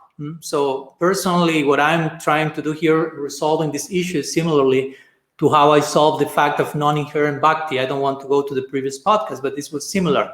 I found the 2 things are being said. So how I'm trying to harmonize that in connection to our original shastra gurus of the Sampradaya, the Goswami have said. So, and I heard some devotees saying, well, but it is more times that Prabhupada say we fell than the ones that he say we didn't fail. No, not in the books, at least, as we have seen, maybe in letters or something. But the point is, it's not about counting how many times the acharyas say one thing or the other, because if we think in those terms, for example, if that's the final proof, how many times he say that, the Bhagavatam says only once Krishna stu Bhagavan Swayam. It's only one line of one verse. But that line of one verse constitutes all the Siddhanta around which the whole Sampradaya is revolving around, the 18,000 verses of the Bhagavatam revolve around, and so on. So it's not about how many times something is being said. Yeah. Or sometimes they want to say, Prabhupada used the term back to Godhead, like his motto, you say. So it means we have been there and we have to go back there and so on. But if you know the story of this quote that he used for his famous magazine, also this came from when he took that from a lecture from the Archbishop of Canterbury. Prabhupada himself mentioned this in the very first issue of the Back to Godhead magazine. And here I have what this Archbishop said to understand the context of the quote. Wow, I didn't know this. This is cool. Oh, no, you didn't know that? No. Oh, okay. This is the quote, and this is the context. The Archbishop is saying, the older people in society have turned away from God, and this is the root cause of all the ills. And therefore, these problems can only be solved if everyone in society turns back to Godhead. So if you understand the context of the quote, it's not speaking about we fell from Vaikuntha. Like, what? That quote's from the Archbishop of Canterbury? Yeah. Wow. Prabhupada took it from that, and Prabhupada himself quotes this in the first issue of his Back to Godhead magazine.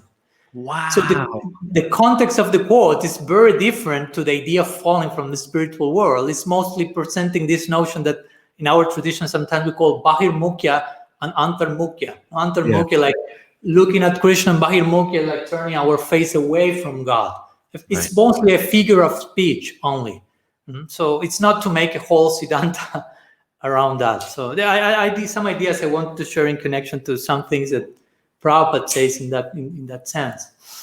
Right. So if you don't fall from Golok, where do we come from? That's the question now? Yeah, that's the question now.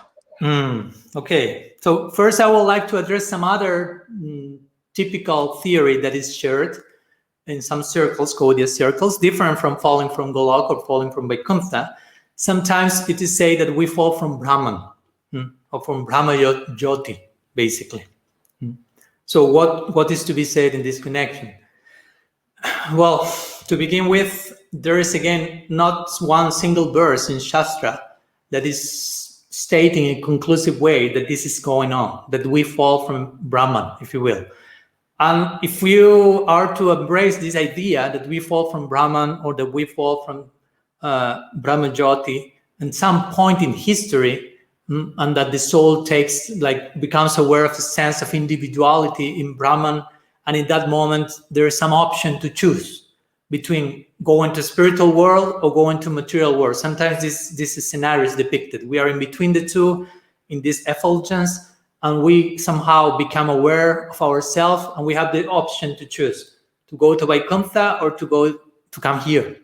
And that's when our conditioned life begins. Sometimes this idea is presented, but of course, some questions come if we accept the theory.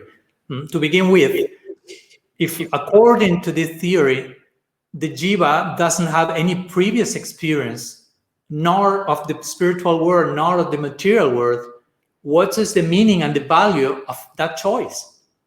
How can I choose among two things that I do not know? Do you imagine? Do you understand? If I don't have a clue about what's spiritual world, material world, and someone tells me, choose among the two, what's the value of the choice? I don't have previous experience or information about that. Or even if some partial knowledge of Krishna and Maya were available to the Jiva at that moment for choosing in that limbo condition, if you will, the question will be, how could the Jiva possibly choose Maya over Krishna if Krishna is all attractive? Yeah. No? If you have a glimpse of the two prospects and so on. Or another question that may come is, how can a Jiva from Brahman choose to go to Vaikuntha and enter the spiritual world without bhakti? Because all scriptures say if you want to enter spiritual world, that's through bhakti. So it's not just about saying, I choose there, and you enter Vaikuntha. And also an interesting point is that in Brahman, or Brahmajyoti, actually there is nobody there. Nobody in which sense? There is no sense of individuality. So if there is no sense of individuality, who is choosing what? There is an homogeneous experience there. Because to make a choice implies individuality. But in Brahman, the scriptures say, Brahmajyoti, there is no sense of individuality. So actually, it is just mentioned that there's now a specific geographic area between the spiritual and material worlds called sometimes Brahman, Brahmajyoti, or tatasta. Sometimes that is depicted as trying to help us like conceptualize something, but it's not some place called tatasta loka or tatasta shakti, like a line between the two worlds. No? It's an imaginary line, if you will. But tatasta, when we say tatasta jiva or tatasta shakti, tatasta is what the jiva is constitutionally made of, nothing else. It's not a planet or a place. And the Srimad Bhagavatam, on the other side, defines Brahman or Brahmajyoti as one of the three aspects of the Absolute. Brahmeti, Paramatmeti, Bhagavaniti, Shabdyate. And Jiva Shakti is something different. Sometimes this idea is mixed. Jiva Shakti or Tatasta Shakti is the same as Brahman or Brahmajyoti, but it's not the same. Brahman is one of three features of the Absolute, Brahman, Paramatma, Bhagavan. And Jiva Shakti is one of the different Shaktis of the Absolute. So Brahman is not made of Jiva Shakti or something like this. So Tatasta is not a place, but a Shakti of the Supreme. And that's Jiva Shakti, us. We can live under the influence of both Maya Shakti or ideally Swarup Shakti. And there's one more point, if you allow me for a minute in this connection, or you have some question, I don't know. No. I just wanted to add, if devotees are asking questions in the comment section, if you could please keep it short, because it won't show up completely on the screen. It's like a more practical thing. It won't show up completely on the screen if you if you write a whole paragraph. So if for devotees asking questions in the comment section of this video, please keep it concise. Or if you want to break up your question into different comments, that would really be helpful. Thank you. We'll take questions afterward, but Maharaj, yeah, please continue. Okay. So interestingly, in this connection, not only the jiva does not come from Brahman, does not fall from Brahman, but another common misunderstanding, which is not fully connected to today's topic, but is connected, and I would like to clarify.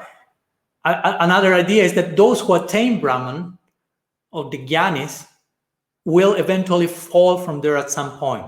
Strictly speaking, that won't happen. Brahman, try to understand, Brahman is nirguna, described in shastra, without the influence of gunas. Therefore, it's not affected by the gunas. It's not affected by Maya Shakti.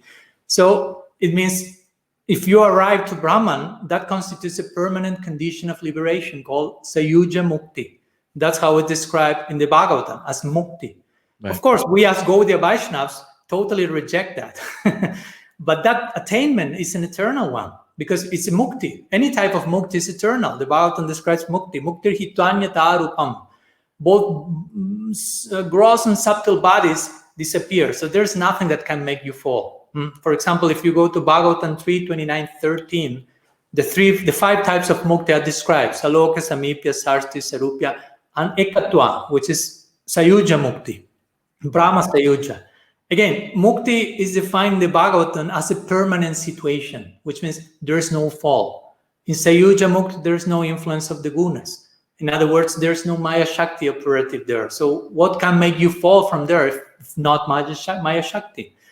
So it's important to understand. Jiva Goswami clearly accepts in his sandarbhas that Brahman realization, Brahma Suyuja, is an eternal state of mukti. You don't have to come down from that. And you can consult the first 9 Anuchedas of Bhagavad Sandarbha. And I understand there is some sections in the scripture will lend itself to the opposite. For example, famous verse in the Bhagavatam, Aruhya Krichina Paramparam Tada Vimuktamanina, 10-32 in the Bhagavatam, which speaks about those who consider themselves liberated. The expression is Vimuktamanina. Manina means consider themselves to be vimuktas.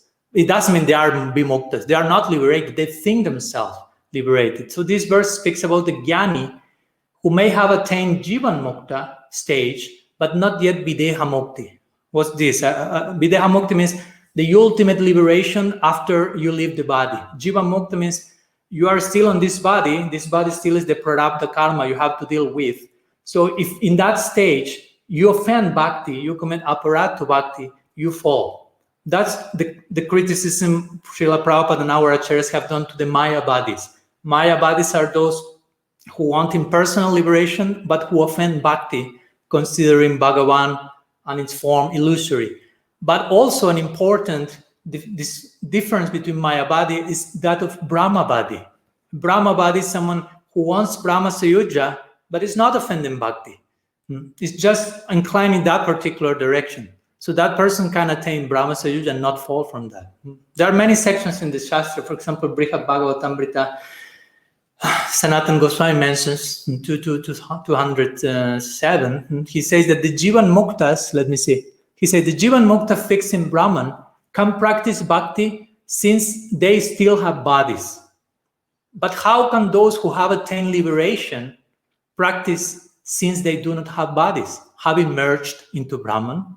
So he clearly states that point. Baladevi Debhushan, similarly in the Vedanta Sutra, Govinda Bhashya, he mentions that the liberated person can accept one spiritual body, even more than one, or have no body whatsoever. That's Sayuja Mukti. So someone who attains Mukti, Brahman, or another type of Mukti, there is no karma. So if you fall from there, let's say, which type of body you will get? Because body is a product of past karma. So if you fall, and if you fall from Mukti, from Sayuja Mukti, what's the difference between Sayuja Mukti and falling from Swarga, for example? Swarga is something similar. You go there, stay for a while, and fall.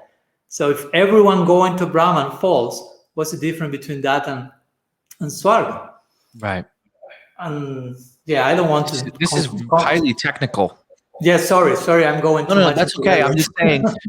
No, it's fine. I'm just saying it's just like you have to have a certain knowledge of this of the different aspects of what you're speaking about. To put these pieces together. Yeah, and for me, this idea also that nobody falls from Brahma Sayuja also confirms my point from the first podcast, that is that bhakti is not inherent. Because if bhakti is inherent, if rasa and swarup is inherent, how can I attain Brahma Sayuja and merge into Brahman in a permanent way if there will be a bhakti swarup inside of me? What will happen with that bhakti swarup? That will be frozen or whatever for eternity or something. So that's another way of confirming also the non-inherence of bhakti. And of course, there are some if you have some minutes, there are some brief let's say, arguments against this. Someone may say, okay, the natural state of the Jiva is to serve Krishna, Jivera Sarupai, Krishnera Nityadas. So how can it is possible that the Jiva will stay happy, satisfied in Sayuja Mukti, where there is no conception of serving Bhagavan? And that's a good question. But the point is that a person who arrives at Brahma Sayuja is in this effulgence of Bhagavan, and just remaining within the effulgence is a form of service.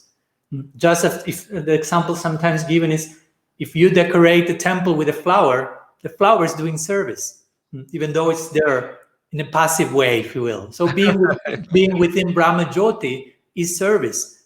Because in one sense, strictly speaking, in Tattva, there is no difference between Krishna and Brahman. Krishna and Brahman are the same absolute. Advai Gyan Tattva says about a non-dual consciousness. Or one can say the potential of the Jiva, or the Swarup of the Jiva, has the potential to do seva, but in Brahma Sayuja is not doing seva. Basically, it's like if you have a servant who is sleeping. Some analogy sometimes may be required.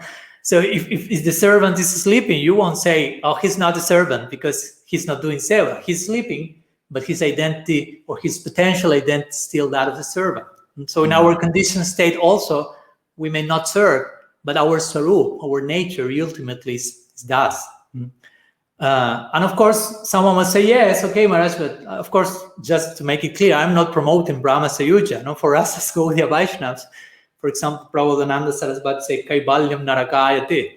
No, this Brahma Sayuja is like worse than hell. But of course, we consider it worse than hell from our subjective perspective of what we have received in Bhakti.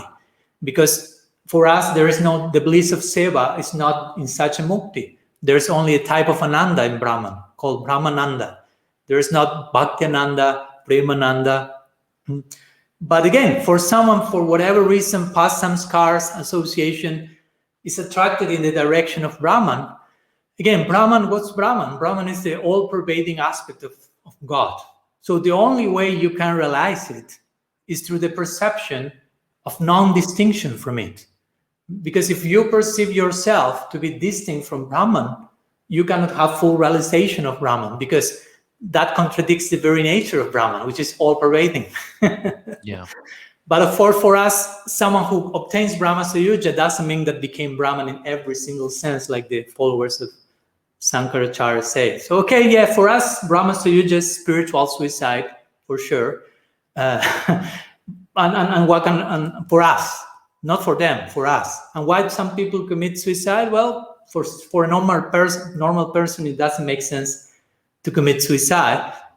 But when you are frustrated, you choose to kill yourself generally. So similarly, some people decide to attain Brahma Sayuja, being frustrated with material suffering and being ignorant of the bliss of bhakti. So for them, it's understandable, and they will feel this is perfect for me. So again, the conclusion is nobody falls from Vaikuntha and Golok, and nobody falls from Brahman originally, nor initially, but nobody falls from Brahman after having gone there as well. So also that particular theory is not the ultimate conclusion, basically. So then where did we fall from? Yeah, that's a good question.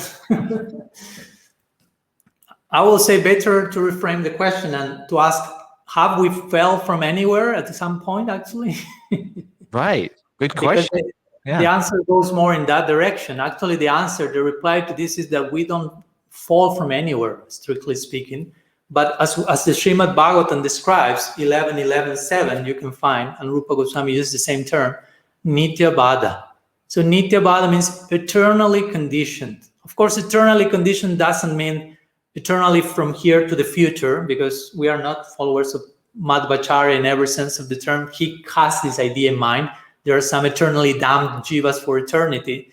That's not for us our Siddhanta. Also a Judeo-Christian conception, isn't it? Like internal damnation. But Nityabada means we are conditioned without the beginning. In other words, the term that sometimes it uses anadi. Anadi means without beginning. Anadi karma. This is the reply of Mahaprabhu himself. You can find this expression along our shastra. Yeah. When Sanatana Goswami is being instructed by Mahaprabhu, and he asks to Mahaprabhu, who I am, basically. Mahaprabhu replies, Krishna Boli say Jiva anadi bahirmukh. Yeah. You know this section. So anadi bahirmukh. They will have the quote bahirmukh. Now turning our face from Bhagavan, from time without beginning. That's the situation of the Jiva having forgotten Krishna without a beginning point.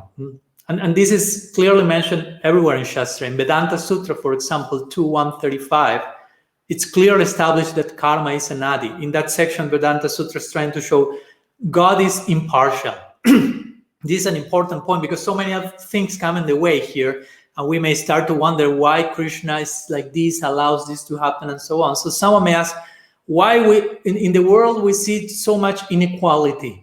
So that may point to God not being impartial. So the Vedanta Sutra say, no, it's not like that. Every person is experiencing whatever they are experiencing because of their past actions. So the next question in the Vedanta Sutra itself says, well, but when everything began, every jiva then started from an unequal situation. And that's when the Vedanta Sutra said no, because karma is anadi. An end of the conversation, basically, for the Vedanta Sutra. So basically say, if you say that the theory of karma cannot explain the inequality in the world, because someone again may say, everyone had the same karma in the beginning, Vedanta Sutra say, there is no beginning. There's no beginning to the world, and there's no beginning to the souls. And again, this is complex because for our head to think in terms of no beginning, some smoke starts to come. So I understand why some acharyas didn't enter into the details of this. It's complex. Right. But for example, you go to the Srimad Bhagavatam and make some counting, and at least 20 times the Bhagavatam uses this term anadi. Now, if someone is interested in knowing all these detailed quotes, I can share later in the thread and so on. They can ask me. So anadi avidya, anadi this, anadi without beginning. Even in our Mola Granthas, the books of the Goswami, also in Paramatma Sandarbha 47, Jiva Goswami speaks about two types of jivas, eternally conditioned and the liberated ones. And Sanskrit, as we spoke in the last episodes, Sanskrit is not lacking in specific terms and expressions for expressing every single thing. And Jiva Goswami is someone who knew very well all these terms. But every time he spoke about the conditioning of the jiva, he always used this same term, which is anadi. Interestingly, anadi also comes in the Bhagavad Gita. In chapter 13, verse 20, there it is said that, let me read the verse. Primordial nature and the living beings should both be understood to be beginningless, anadi. Their transformations and the modes of nature are products of material nature. And interestingly, in the purport of this verse, Srila Prabhupada gives straightforward Siddhanta in this connection. He says, material nature was absorbed in the personality of Godhead, Mahavishnu, and when it was required, it was manifested by the agency of the Mahatattva. Similarly, the living entities are also in him, and because they are conditioned, they are averse to serving the Supreme Lord. Thus, they are not allowed to enter into the spiritual sky. But with the coming forth of material nature, these living entities are again given a chance to act in the material world and prepare themselves to enter into the spiritual world. That is the mystery of this material creation. The way I see it is that it's like explaining to an ant, like what a cell phone or something is. Like it's like we can't understand what anadi is because our everything is so like linear and like according to our senses and things like that. So I feel like it's okay. I feel okay just being like, I don't understand. I can't conceive of it because it's just something beyond my little brain can conceive, Yeah, I get the point. And I understand why, again, many of our acharyas have not gone into the ultimate detail because that can create some problems for many. But at the same time, again, our brain, not only yours, mine as well, and most of us in connection to these topics, every brain is small in connection to things that go beyond the brain, like no beginnings. But at the same time, revelation, shastra, is sharing these notions, and our acharyas have commented in this direction. Prabhupada, Bhakti Siddhanta Saraswati Thakur, Bhaktivinoda Thakur, all of them in this connection agree with this idea that the Nityabada Jivas come from Mahavishnu. And when I say come, it doesn't mean in one beginning point in time. But Mahavishnu is the aspect of Bhagavan that deals with the Srishti Lila of the material creation. Yeah. For example, in the purport to this verse of the Gita, 13:20, both Baladev Vidyabhushan and Vishwanath Chakravarti Thakur say the same point. Say, the jivas are anadi, without beginning. Material nature is anadi, without beginning. The union between the two, therefore, is anadi, without beginning. Wow. The union between the two is karma. Karma is like the glue that binds jivas with material nature, if you will. The connection between Maya Shakti and Jiva Shakti is karma. And since Maya Shakti and Jiva Shakti is anadi, therefore the link between the two is anadi again. Anadi, without beginning. Yeah. So, but again, Mahavishnu is the deity in charge of this world. Mahavishnu becomes Paramatma. I don't want to complicate too much things, but that's what's described in Shastra. And from Paramatma, the Bada Jivas expand. This is declared in the very first verse of Bhakti Sandarbha. Jiva Goswami says, Paramatma Vaibhav. The living entities are expansions of the Shakti of Paramatma. So at the end of every creational cycle, when all the material world is in an unmanifest condition, between creations, you know that there are these creation cycles, sometimes compared with the breathing of Mahavishnu and so on. But in between each creation cycle, the material world becomes unmanifest. So the Bada Jivas that were in that particular universe enter Mahavishnu and stop being aware of their own individuality in a state called susupti, or deep sleep, basically. So until a new creative cycle reactivates along with the karma of each jiva and their sense of individuality, basically. So that's the situation, this homogeneity, if you will, in susupti, Interestingly, the experience of Brahma Sayuja that we described before and the experience of in Susupti in between creative cycles is quite similar, subjectively speaking. And that's why sometimes some contemporary acharyas have used the term Brahman when describing Susupti with regard to the movement of the tatasta Jiva from homogeneity to heterogeneity. Sorry for so many complex topic terms, but Okay. in Shastra, this is like this. This Susupti or dreamless sleep is also compared to Brahman sometimes. But the point is that Susupti, or this deep sleep between creative cycles, is an homogeneity, a lack of individuality, awareness of individuality that does not endure. It just endures for a time, in which karma is temporarily suspended, but not fully eradicated. When you go to Brahma Sayuja, karma is totally fully eradicated. So again, this coming and going of the anadi bada jivas or nitya bada jivas from Susupti and out of Susupti and in of Susupti and out of Susupti has no beginning any more than Mahavishnu himself has no beginning. So yes, sometimes some contemporary acharyas have tried to give a more rational explanation to this phenomenon, more according to our Western sensibilities. We felt from someone, we came from someone. Because again, we are facing a Western audience, but at the same time, I don't know, Bhaktivinoda Thakur himself spoke about anadi karma. He has a very famous song, Anadi Karma Phale. In his commentary to Brahma Samhita, he speaks in terms of anadi. And also, I know that at some point someone may say, okay, I don't have a problem with anadi, but sometimes anadi has been translated as from time immemorial. And sometimes the idea of time immemorial for some is it's long time ago, but it started at some point. But strictly speaking, anadi doesn't mean that. Anadi means no adi. Adi means beginning, anadi means no beginning.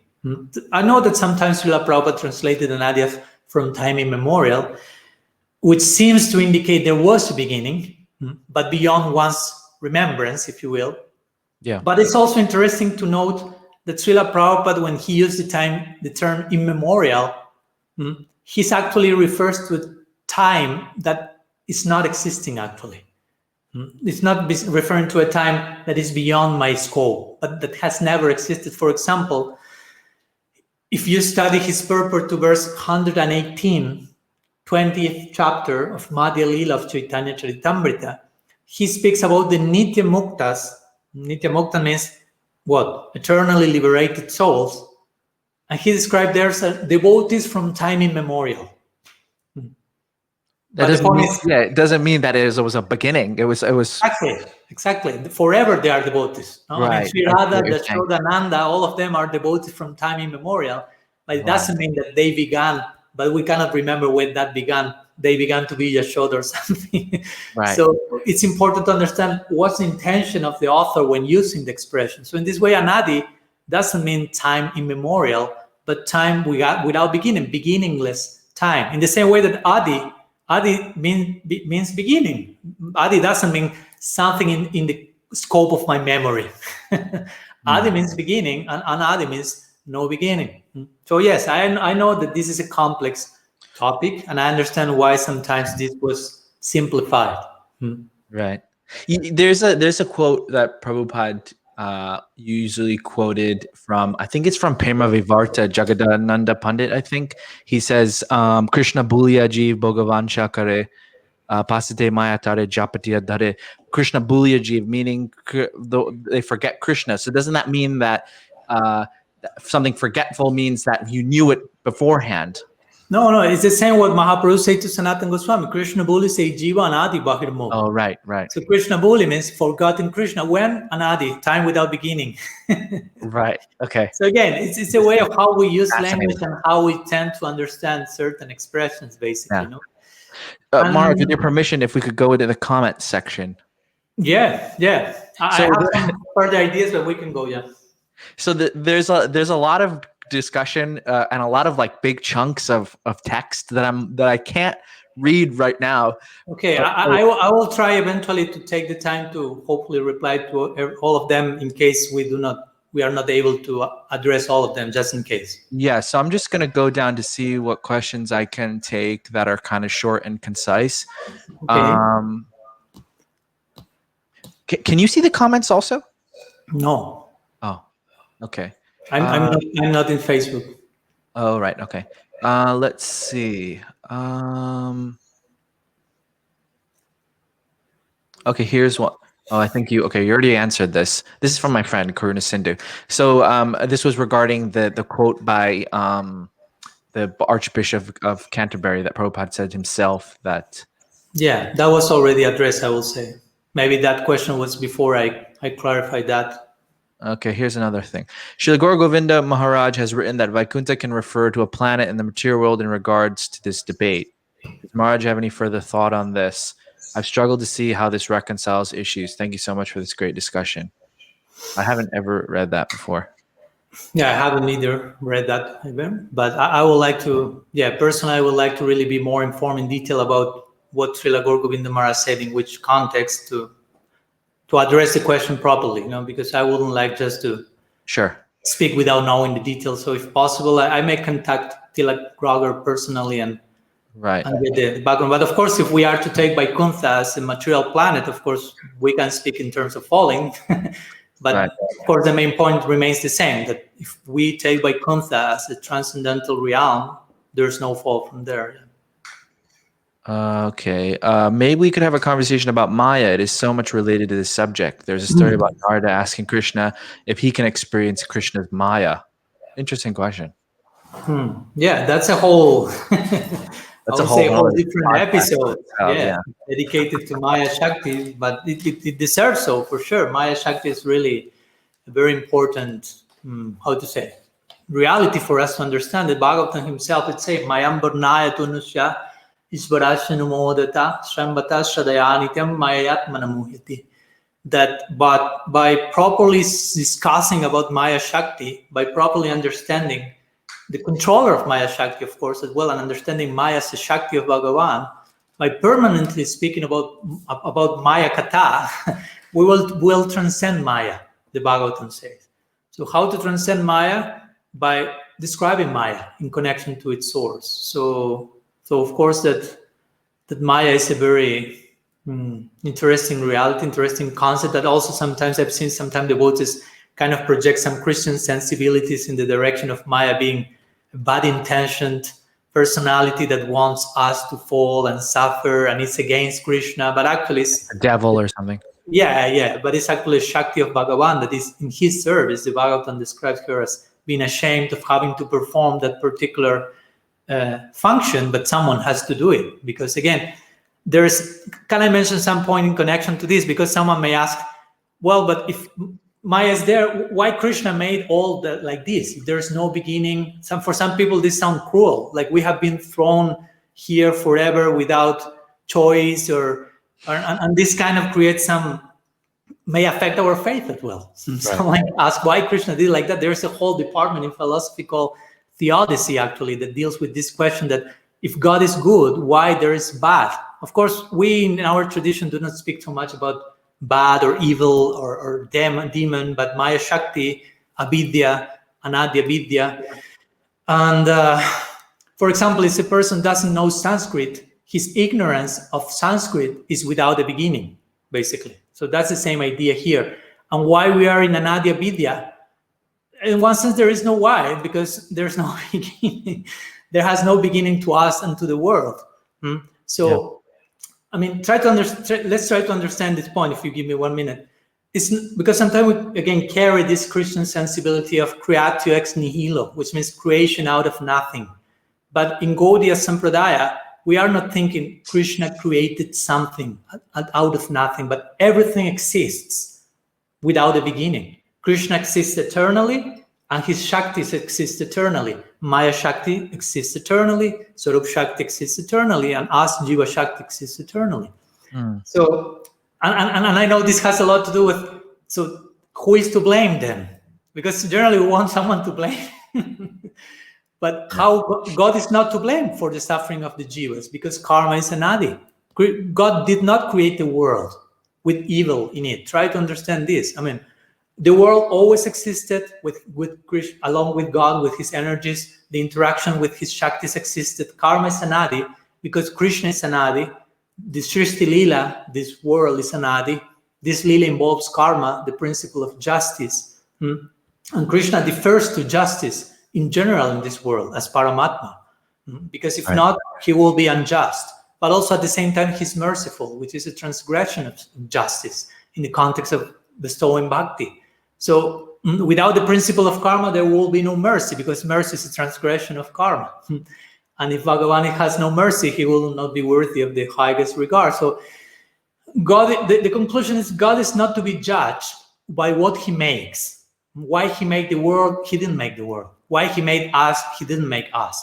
So he did not make anything. So he's not to be judged by what he makes, but rather by how he behaves in relation to what already is there.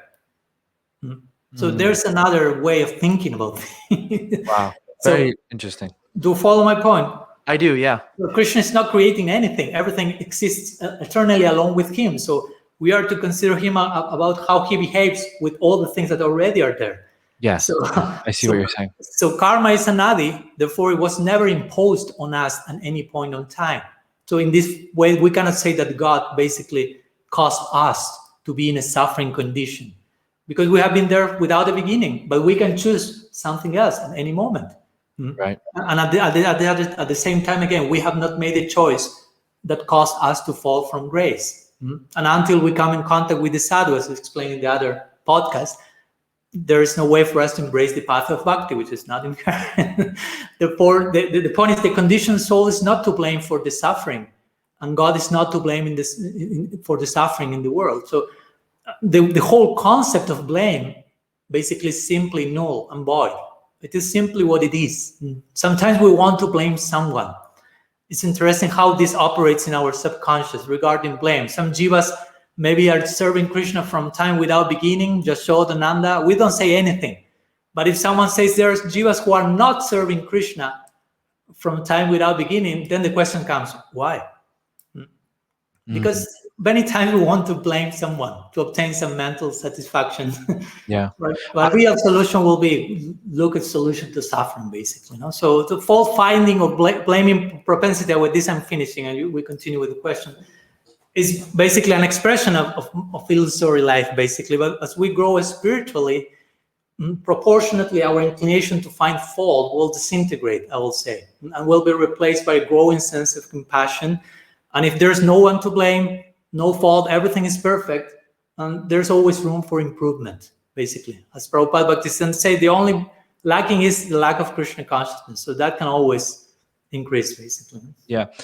I see a theme here in some of the questions that says, what about when Prabhupada said that we were all Brahma? So here's a question. How do we understand the declaration of Srila Sridhar Maharaj when he said the first body of the Jiva is the body of Brahma? I haven't read that, but... Yeah, sometimes that's been stated. Of course, this is not to mean that we begin, again, because there's no beginning. It's not that we fall and first we are someone and then we become someone else and someone else. But what is mentioned in the Bhagavatam is that after, or I will say, before one official creative cycle, Brahma, there's one form of Brahma called Hiranyagarbha, which somehow the Bhagavatam this represents that as a conglomerate of all the jivas. So all the jivas that will eventually become aware of their individuality in the new creative cycle are represented in this original form of Brahma. It's in that sense that some of our acharyas have said the jivas originally first were Brahma, not because there was some falling from one place and some chronological degeneration of species or something, but when every single creative cycle begins, there's this particular form of Brahma called Hiranyagarbha. You can search, I had to search for the exact quote in the Bhagavad, where all the jivas are conglomerate there before reobtaining, if you will, their sense of individuality when their karma activates again. Okay. Yeah, pretty technical topic. Yes. Very technical. Okay, here's a question. Rajanath, I think this is a quote from Jiva Dharma. You said earlier that the chit world is eternal and so are the jivas. If this is true, how can an eternal entity possibly be created, manifested, or produced? If it is created at some point of time, it must have been non-existent before that. So how can we accept that it is eternal, Babaji. The time and space that you experience in this material world are completely different. Oh, I thought this was a question. I'm sorry. I read it as a question for some reason. Okay, here. If I'm not remembering back my Swarup and I have to develop bhakti, it is not inherent, then how do I know what seed I got?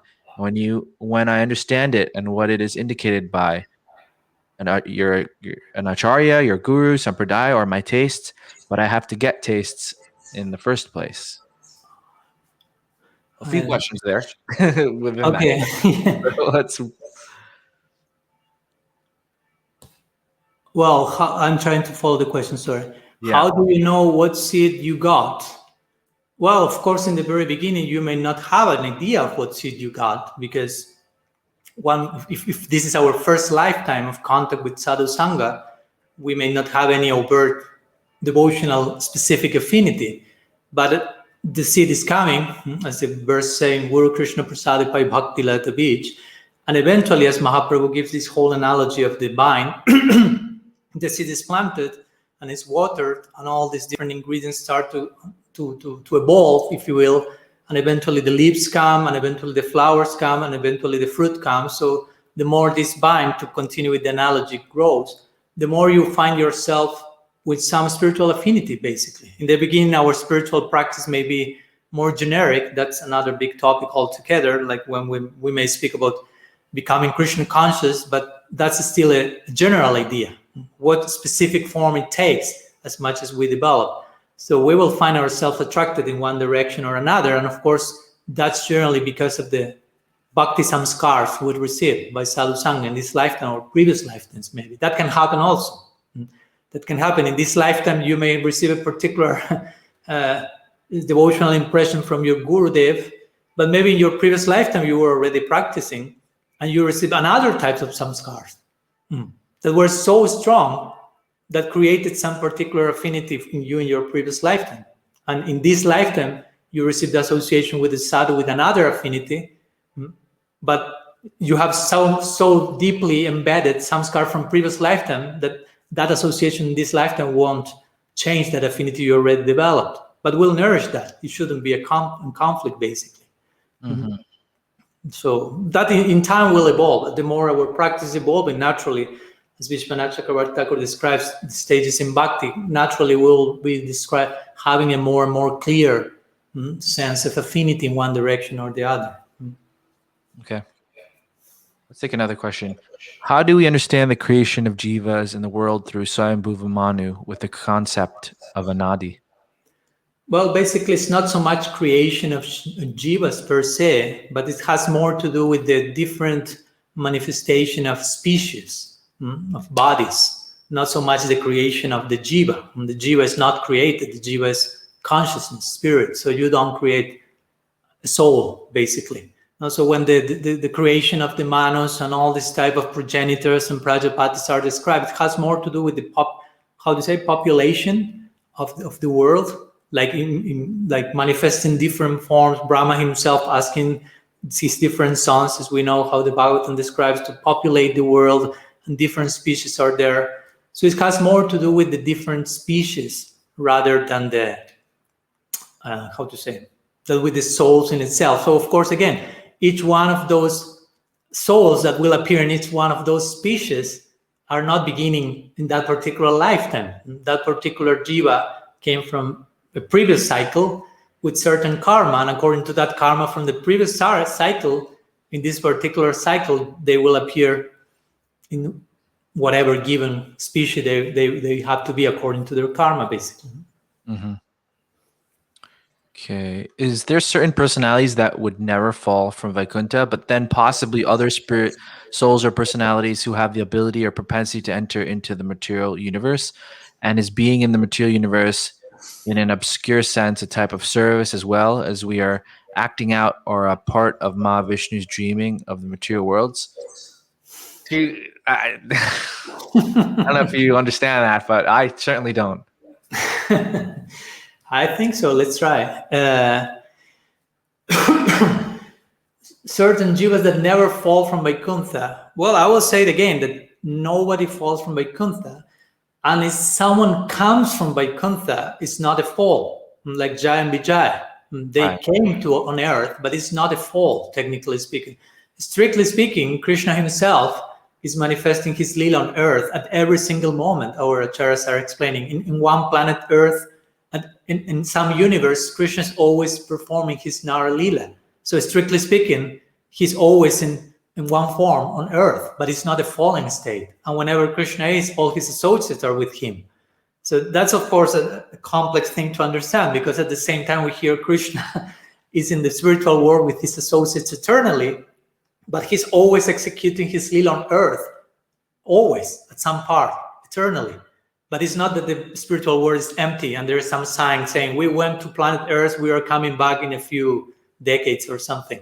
They are in different manifestations simultaneously. But again, they're not falling from there on earth. They are coming to perform Lila. So that's a particular type of Lila. The Nitya Siddhas, along with Bhagavan, they engage in a particular Lila.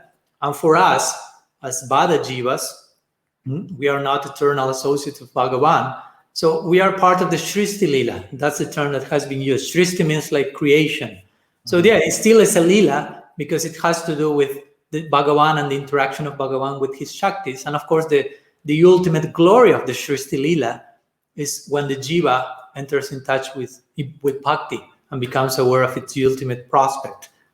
So somehow or other, being in the Shristi Lila is a type of service as much as we are aware that we are in the Shristi Lila, basically. Because that's glorious in itself. But as much as we are not aware where we are and what's the purpose of all this, it's most a disservice to ourselves and our source, basically. Right. So I hope it helps. Dandavata Maharaj, what is the point to delve into such topics, such as fall from or not from Vaikuntha? How will this help one in their sadhana? Good question. Yeah. Again, as we mentioned, it doesn't necessarily have to be a topic that every single practitioner has to hear at this precise moment. So again, many of you who are here in this podcast may need to log off from the or it's my fault. I'll take the blame for that one, because this is the number one Hare Krishna podcast and this is what we're discussing. So that's why we're delving into it, because I wanted to. But yeah, some people don't need to listen to this, right? So I will like to make that point first clear. I'm not just in a campaign. Everyone absolutely needs to hear that. And if you are Bhakta Joe, newcomer from day one yesterday, you have to know the truth about where the soul is coming. I'm not saying that. Yeah. But in some level, I've seen many devotees having their faith disturbed by this idea of falling from Vaikuntha, because this didn't make sense in many ways regarding, again, Krishna's nature, the nature of the spiritual world, the nature of bhakti and prem. How can you fall from that? And so many contradictions that at some point for some devotees may become something necessary to address and solve. So again, this type of words is mostly directed in that connection. Because again, we are speaking about, we want to go to a place. All of us agree. We have a common goal, Golok Vrindavan in our tradition mostly. And but if we say we are coming from there, naturally that creates some complexity there. Because as we say before, I want to go to a place that they are telling me I have fallen from. So what guarantees me that I'm not going again and it won't fall again? Krishna won't be able to protect me. Is he able to protect me? How much he loves his devotees? All Krishna's love and mercy becomes like question if you play out the implications of this notion. So again, for some devotees, that's necessary to speak about. From some others, may not, no problem. Okay, so I think Lila Vilasini is clarifying her question because we didn't answer. She didn't think we understood it. There are different seeds you get. Who decides? Is it by chance? Just one gets seed, okay, bhakti, another of impersonal inclination to end up in Sayuji Mukti? That was my question. I think you didn't understand. Oh, probably, yeah, I didn't understand. So bhakti moves independently. That's described in Madhurya Kadambini by Srila Vishwanath Chakravarti Thakur. Bhakti has its own initiative, if you will. And of course, it's up to us to know what to do with that seed that is coming through our way, because sadhu sangha can come to our life, but we can choose to offend the sadhus or host the seed they are trying to give us or not, basically. No? So there are some different inclinations, but generally, again, bhakti will come out of its own will, out of its own sweet will. Now, we have our own will. Sometimes we speak about in terms of free will. It's not that free as well, of course, but we have some will, but also the sadhus have their own will. So it may not be in our will to become a Gaudiya Vaishnava. At least in my case, it was not my conscious decision before meeting the devotees, I will become a Gaudiya Vaishnava. But at one point, I found myself singing and jumping and dancing in the kirtan and saying, what I'm doing here, how I came here. So it was not my official decision, but it was the will of the Vaishnavas exercising in relation to me. And that touched my heart, and here I am. And it is said in the scribe also, I can share with you, I don't remember the exact verse now, but in connection to impersonal liberation, of course, that's not bhakti in itself. So there is another types of samskar that receive mukti samskar in connection to jnanis. But bhakti is also an influence that is in the world, always operative. So some people may choose bhakti, some people may choose some other idea, but still we have our particular volition, if you will to exercise in connection with one or the other. It's not like an artificial imposition that you don't have any decision whatsoever. So some ideas, we can continue speaking for sure. Yeah, we're running out of time here, but I'm just going to pick some questions. This is from my friend, so I'm going to take this. Hare Krishna Maharaj, my previous question was posted before you addressed it on your talk. This was about Back to Godhead. The next question is, can you explain a little bit more about Swarup siddhi? How do you attain your original form when you are anadi and nityabada? Good question. Okay, so Swarup siddhi, it's a term that is mostly used by Srila Bhaktivinoda Thakur. He has termed Swarup siddhi and also Vastu siddhi. So generally the idea of Swarup siddhi has to do with attaining the perfection of our Swarup, which in this case will be attaining the perfection of our spiritual identity. And generally this is connected with being born in the whatever Krishna Lila is being performed on planet Earth. There's one birth, we have to go through that. Vishwanath Chakravarti Thakur explains in his Raga Varma Chandrika. And after that birth, we are taken in the Krishna Lila on earth, whatever Krishna is, and we receive some scar from eternal associate from day one, from the womb. After that birth, we enter into Golok Vrindavan, that's called Vastu siddhi. So that's the first part, regarding Swarup siddhi. Swarup siddhi, again, has to do with being established in our eternal identity, and Vastu siddhi represents the ultimate concrete perfection of that when we enter the Aprakat Lila Golok Vrindavan. So the last question is, how do you attain your original form when you are anadi and nityabada? So again, I'm not sure if the term original form in your case implies the notion that that form is already there in us. But if that's the case, you maybe have not seen the first episode. But if not, you may know that personally, I share the notion that according to shastra, there is not original form included in the Jiva, but that's something we have the potential to develop in the context of embracing bhakti. So our original form basically is inherent in the Swarup Shakti. It's not inherent in the Tatasta Shakti. In the Swarup Shakti, it's inherent our ultimate devotional identity that will descend out of its own accord when our heart is properly prepared and purified by engaging in sadhana. That's the very definition of sadhana bhakti. Kriti sadhya pavye sadhyat bhavasa sadhanavida nityasidasya bhavasya prakityam hridi sadhyata. When the senses are engaged in the context of bhakti and therefore the chitta is purified, the bhava, who is eternally perfect and established in the heart of the nitya siddhas, will descend and will create a particular current and influence that will take the form of a particular spiritual form. So again, we are anadi, we are conditioned without beginning. It doesn't mean we have a swarup inherent in us or something.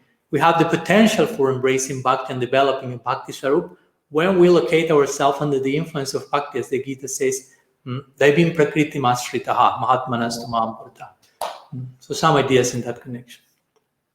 Okay. The thread has many other questions. So Maharaj will actually he takes his time out to address some of those questions later on. So I think now, Maharaj, we can conclude. If you want to give some concluding words for our Yeah. listeners. Yeah, again, going back to the main topic of today, again, it's not an easy topic, and one of the main problems of this type of ideas is that we try sometimes to understand eternal realities with our mind, which is non-eternal. So sometimes we understand something comparing it with something that we have experienced here, but our experiences are all material here, so are related to objects that have a beginning and an end. So it's a difficult task for the guru to explain some of these topics with the language of material experience, and with an audience that has only mostly had material experiences. So in this way, the teacher may be limited by language, and the student may be limited by his or her own experience also. And that's why sometimes we may find some other statements in this regard.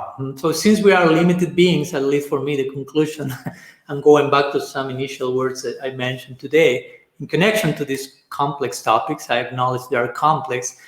This is not about defeating the anti-party, nor disturbing anyone's faith, or becoming more complex than what we need, but it's about sincerely knowing the truth if we feel the necessity. And sometimes that may be difficult. We have to be open that knowing the truth may not be that easier always. So in conclusion, again, this is not an exercise of how much one knows more than the other, but rather how willing we are to learn. So I personally pray to be blessed and with proper humility, and while speaking about all these topics, do not feel myself better than anyone. And if I say anything, hopefully it may be in the spirit of service of the. That's why. Thank you, Maharaj.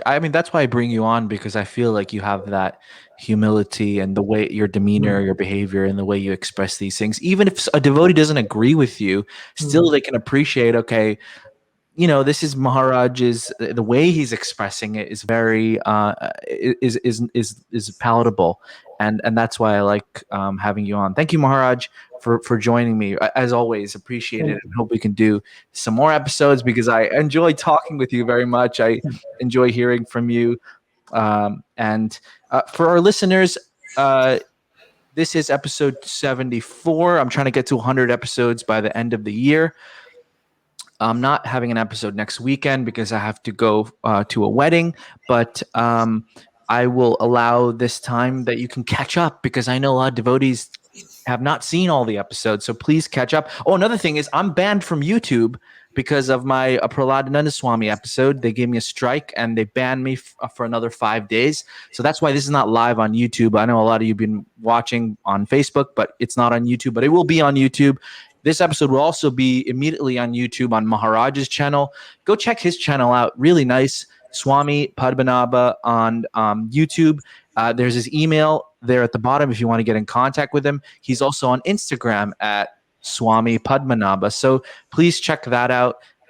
He has some great content, great Krishna conscious stuff, not just about this topic, but about direct Krishna conscious things like Ramar Gita and really wonderful topics that we appreciate from him. So again, Maharaj, thank you so much for joining me. Please stay on. I'm going to turn off the live. Thank you everyone for listening. Have a great rest of your evening. Haribol.